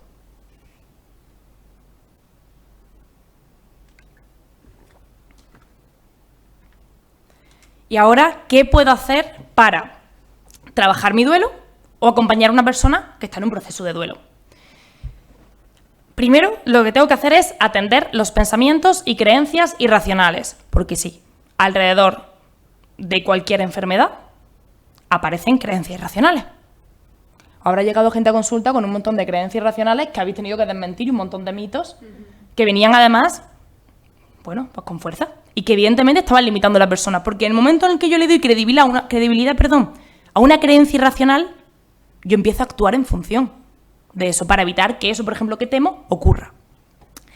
Tenemos que tener en cuenta, de hecho, que cuando nosotros sentimos y aparece en nosotros una emoción, siempre, previamente, siempre, aparece un pensamiento o interpretación. ¿Por qué digo pensamiento e interpretación? Porque cuando hablamos de pensamiento, normalmente lo damos por válido. ¿Por qué? Porque viene de aquí. Pero justamente por eso, lo que tenemos que hacer es distanciarnos, ser conscientes que nuestra mente está interpretando, por ejemplo, los mitos. La información que hemos recibido y que luego nosotros hemos hilado y hemos generado una historia. ¿Por qué? Porque tenemos miedo. Nos sentimos perdidos. Por lo tanto, necesitamos debatir ciertas creencias irracionales. ¿Con quién? Con un profesional. ¿Dónde podemos buscar? En guías que de verdad sabemos que nos van a dar una información verídica. No podemos buscar esa información en cualquier sitio. ¿Qué tenemos también? Que validar emocionalmente, aunque esa emoción venga de una creencia racional. Porque si yo pienso que me voy a morir porque me acaban de diagnosticar celiaquía, es completamente normal que esa persona sienta miedo. Yo no puedo decirle, pero hombre, no, ¿cómo siente eso? Si eso es mentira. Yo puedo y tengo que ayudarle, o yo, si es el caso el que me pasa, de debatir esa creencia irracional y validar que es normal que yo sienta esto si tengo esta interpretación. Porque sí, es completamente válido y completamente normal que aparezca esta emoción. ¿Qué tengo que hacer? Y va de la mano del validar emocionalmente. Tratarme con autocompasión. La culpa, que hemos dicho que aparece muchas veces, que está muy presente. Si yo me trato con rigidez, con autoexigencia, yo no puedo tratarme de manera amable. Probablemente a mi hijo, a una persona a la que quiero, si le diagnostican celiaquía, le trataría de una manera diferente a la que yo me estoy tratando, en el que aparece más autoexigencia, más culpabilidad, más responsabilidad, que a lo mejor no tiene nada que ver conmigo. Por lo tanto, tratarme de manera autocompasiva o de manera compasiva con la persona que tengo al lado, es decir, de manera amable, es necesario. Pero también es necesario permitirte tu tiempo. Como hemos dicho, cada uno tiene sus tiempos. ¿Y de qué depende? De muchísimas cosas. Depende de esa historia de vida, depende del momento actual en el que estés. Ante una misma situación, dos personas que han sido criadas en la misma familia pueden responder de manera diferente. Incluso yo, ante una misma situación, en diferentes momentos de mi vida, con las mismas habilidades y capacidades, puedo responder de una manera diferente. Por lo tanto, necesito tiempo. Y hay que respetar esos tiempos. ¿Vale? Acompañar, pero respetar esos tiempos. ¿Y qué es también para mí súper necesario? Centrarnos en los que sí que podemos hacer. Y en lo que podemos hacer hoy. No en lo que no podíamos hacer ni en lo que no podemos hacer mañana, sino en lo que sí que puedo hacer hoy. Hombre, si yo pienso en que no voy a volver a comerme unas croquetas de mi abuela como me lo había comido entonces, pues ¿cómo no me va a generar tristeza? ¿Cómo no me va a generar enfado? Si es que lo que quiero yo son las croquetas de mi abuela. Vale, pero seguro que hay una adaptación de esas croquetas que te van a encantar. Es decir, me puedo centrar en lo que puedo hacer hoy o puedo seguir fustigándome y frustrándome con lo que no voy a poder hacer. Podemos adaptarnos. Y al final eso es lo que queremos conseguir. Ojo, volvemos. La persona y la familia. ¿Vale?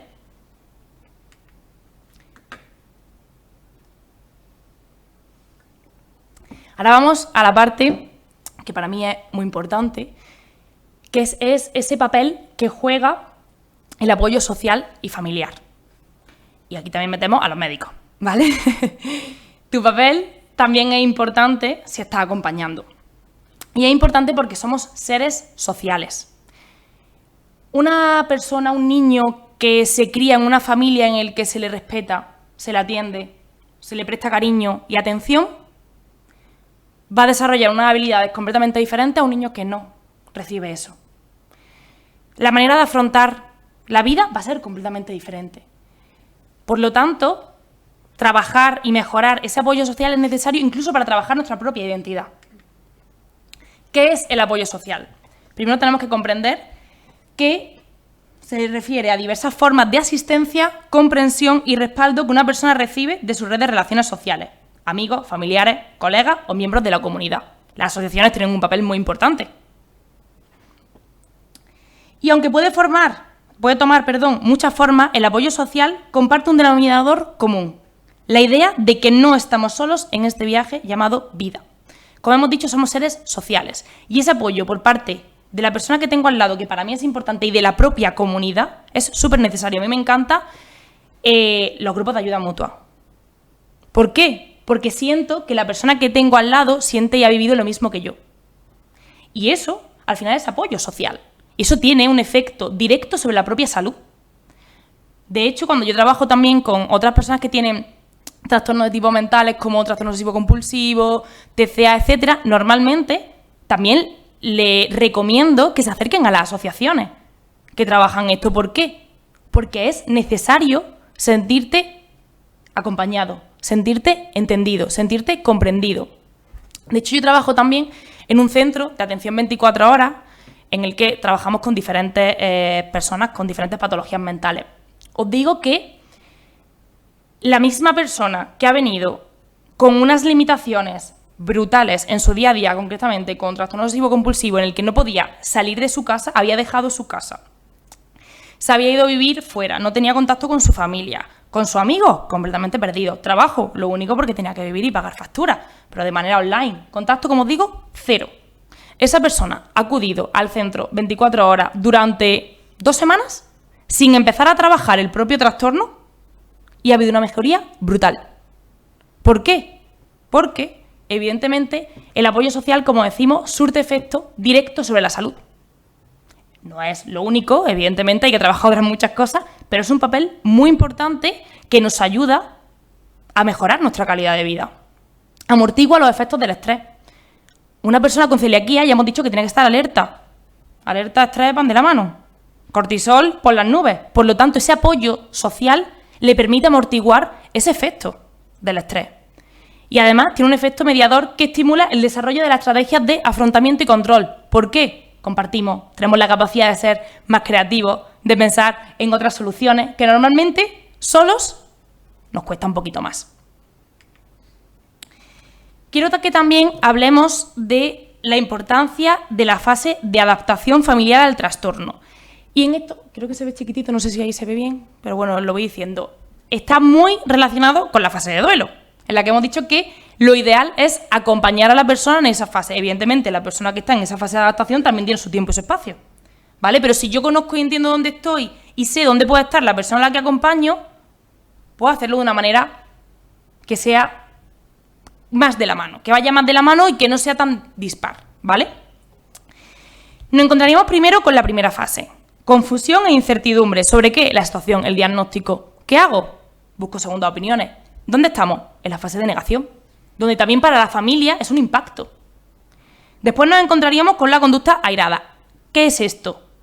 Ira. En la etapa de la ira, en la que digo por qué nos ha tenido que pasar a nosotros. De nuevo, tiene bastante que ver con la fase de duelo. Después nos encontraríamos con esa parte de depresión, sentimientos de culpa, ¿tendré yo algo que ver? ¿Habrá sido mi responsabilidad? Y la genética, y esto, y tenía que haber hecho esto antes. Esta fase, etapa de tristeza, también bastante similar, volvemos a que está centrada en ¿qué? En el pasado. Esta fase no me permite actuar. Centrada en el pasado no puedo actuar. La única manera de actuar es cuando estoy centrada en el presente, en el aquí y en el ahora. Después, si yo me permito transitar y gestionar esta emoción, escucharla y ver qué es lo que me pide, yo puedo ir poco a poco acercándome a la aceptación y a la adaptación del trastorno, donde entonces ya aparecería esa honda reflexión en el que buscamos alternativas, funciones, cómo podemos acercarnos a esto, cómo podemos hacer que la persona lo comprenda, cómo puedo hacer que yo lo comprenda y cómo puedo acompañar. Y es solamente aquí cuando entonces la persona que acompaña puede también hacer un cambio, ¿vale? Pero es importante que seamos conscientes de esta etapa para poder gestionar desde aquí. Porque muchas veces que no sabemos lo que siento. No me he parado a identificar lo que siento y entonces eso al final es una piedra en el camino. Y más, como hemos dicho, que las emociones están siempre presentes. Uy. Que quiero que nos centremos también hoy en lo que debemos evitar y lo que queremos fomentar. Si acompaño a una persona, a un hijo con celiaquía, debemos evitar que la alimentación sea el foco. Claro, ahora de repente tengo un diagnóstico y yo quiero hacer todo lo posible para que los síntomas se reduzcan, tú te encuentres bien y aquí nos adaptemos lo más rápido posible a la situación actual. Pero yo no puedo poner el foco en la alimentación, porque entonces hay otras muchas áreas de la vida de la persona que pasan a un segundo plano. Por completo. Entonces no pueden ser atendidas. Evidentemente, la alimentación se tiene que trabajar. Evidentemente, la alimentación tiene que ser motivo de hablar, de llegar a conclusiones, de explicar, de formar a la persona que tenga al lado y formarme yo también como persona que acompaño. Pero no puede ser el foco. No podemos tampoco permitir que las dificultades familiares se expliquen por el trastorno. Ha llegado gente a consulta que nos dice: no, es que esto que está pasando ahora está más nervioso o ahora mismo está más respondón, pero esto es porque tiene celiaquía o porque tiene diabetes. No tiene nada que ver.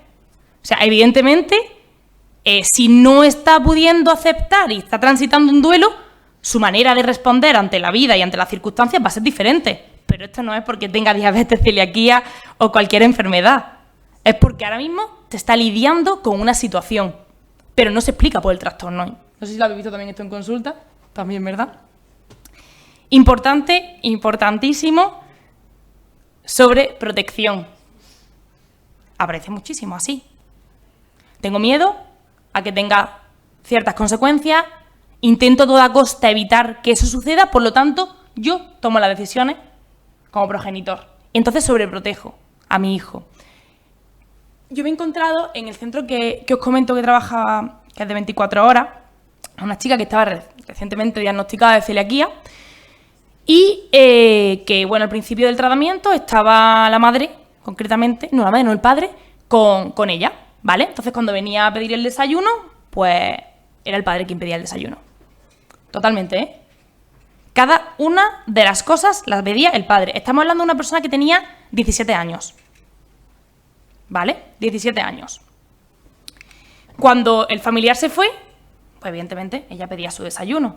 Cuando volvió el fin de semana... ¿Cómo vamos de tiempo bien? 4 minutitos. Vale. Cuando venía el fin de semana para ver qué tal estaba, ¿quién volvió a pedir? El padre. Que estábamos limitando la capacidad de decisión del menor. No podemos tampoco subordinar los proyectos familiares y las relaciones sociales por las limitaciones del trastorno. Yo no puedo quitarle a un menor, a un niño, de que deje de salir con su amigo, de que deje de ir a cumpleaños, de que deje de ir a comer hamburguesa que le guste. Tengo que buscar adaptaciones y tengo que buscar la manera en la que ese niño o ese menor o yo misma pueda adaptarme a esta circunstancia. ¿Qué tengo que fomentar? Seguridad, protección, validar emocionalmente, el clima emocional que sea cálido, que permita esa comunicación emocional. Trabajar el autoconcepto y la autoestima. ¿Por qué? Porque van a aparecer muchas comparaciones. Y sobre todo si somos adolescentes. Que la persona tenga un papel activo, que busquemos alternativas. Y si la persona ahora mismo se encuentra en un momento en el que parece que no avanza en ese duelo, que no puede transitarlo, oye, es que a lo mejor necesito pedir ayuda para que le acompañen en ese duelo. Y tengo que trabajar también la aceptación. Por último, y ya terminamos, hago un pequeño apunte de la importancia del vínculo entre el médico y el paciente y del rol del médico. Cuando vamos a consulta, pues el motivo que sea normalmente es porque nos encontramos mal y de esa manera cuando vamos porque hay alguna enfermedad o nos sentimos que estamos enfermos, nos sentimos vulnerables. Por eso el impacto que tiene la información que nos manda hace que solamente podamos recordar un 50% y que entre el 30 y el 50% de las instrucciones se comprendan erróneamente. ¿Qué podemos hacer para evitar que esto suceda? Dar guías, acompañar a la persona, dejarle por escrito la información. ¿Por qué? Porque cuando esa persona salga de ahí se va a encontrar perdido. Y luego dirá, es que tenía que haberle preguntado. ¿Y entonces qué aparece? La culpa, porque es que no lo he hecho. Vamos a evitar que eso suceda y vamos a poder acompañar desde la cercanía. Por eso es necesario también entender, y esto también ayuda a que realmente se genere una adhesión. No hablamos de cumplimiento. Cuando hablamos de cumplimiento, el papel activo está en el médico. Aquí el papel activo lo queremos en la persona y que el médico pueda conseguir una adhesión, una adherencia al tratamiento. Por lo tanto, la comunicación empática y el acercamiento emocional es necesario. De hecho, una cosa que es súper importante, hay estudios que nos permiten ver que ese vínculo entre médico y paciente, un vínculo positivo en el que aparece esa adherencia al tratamiento, los síntomas físicos de la persona disminuyen notablemente.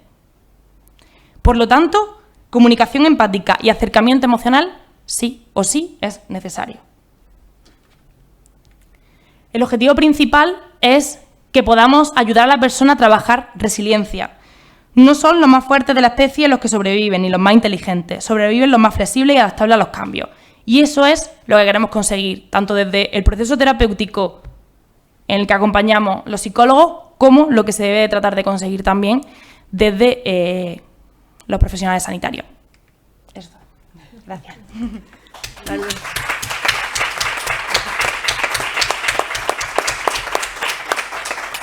Pues ya solo dar las gracias a estas grandes profesionales que, bueno, nuestra finalidad es ayudar y también dar a conocer que existen estos recursos, que existen estas personas que no nos pueden ayudar en la aceptación, en hacer una dieta equilibrada, una dieta adecuada, y darle también las gracias al Colegio de Médicos por facilitarnos el espacio para que esto sea posible, y a Arostegui por hacer posible que se haya solventado la retransmisión. Desde aquí le damos las gracias desde la asociación a todos los que han hecho posible que esta tarde esto se haya podido realizar.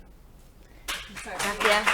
Queda decir también que ha habido alguna persona que lo ha estado viendo online y no ha podido participar o no ha podido hacer las preguntas que quería hacer, que nos puede escribir un correo a celiacogranada@gmail.com y nos dice su inquietud o su pregunta.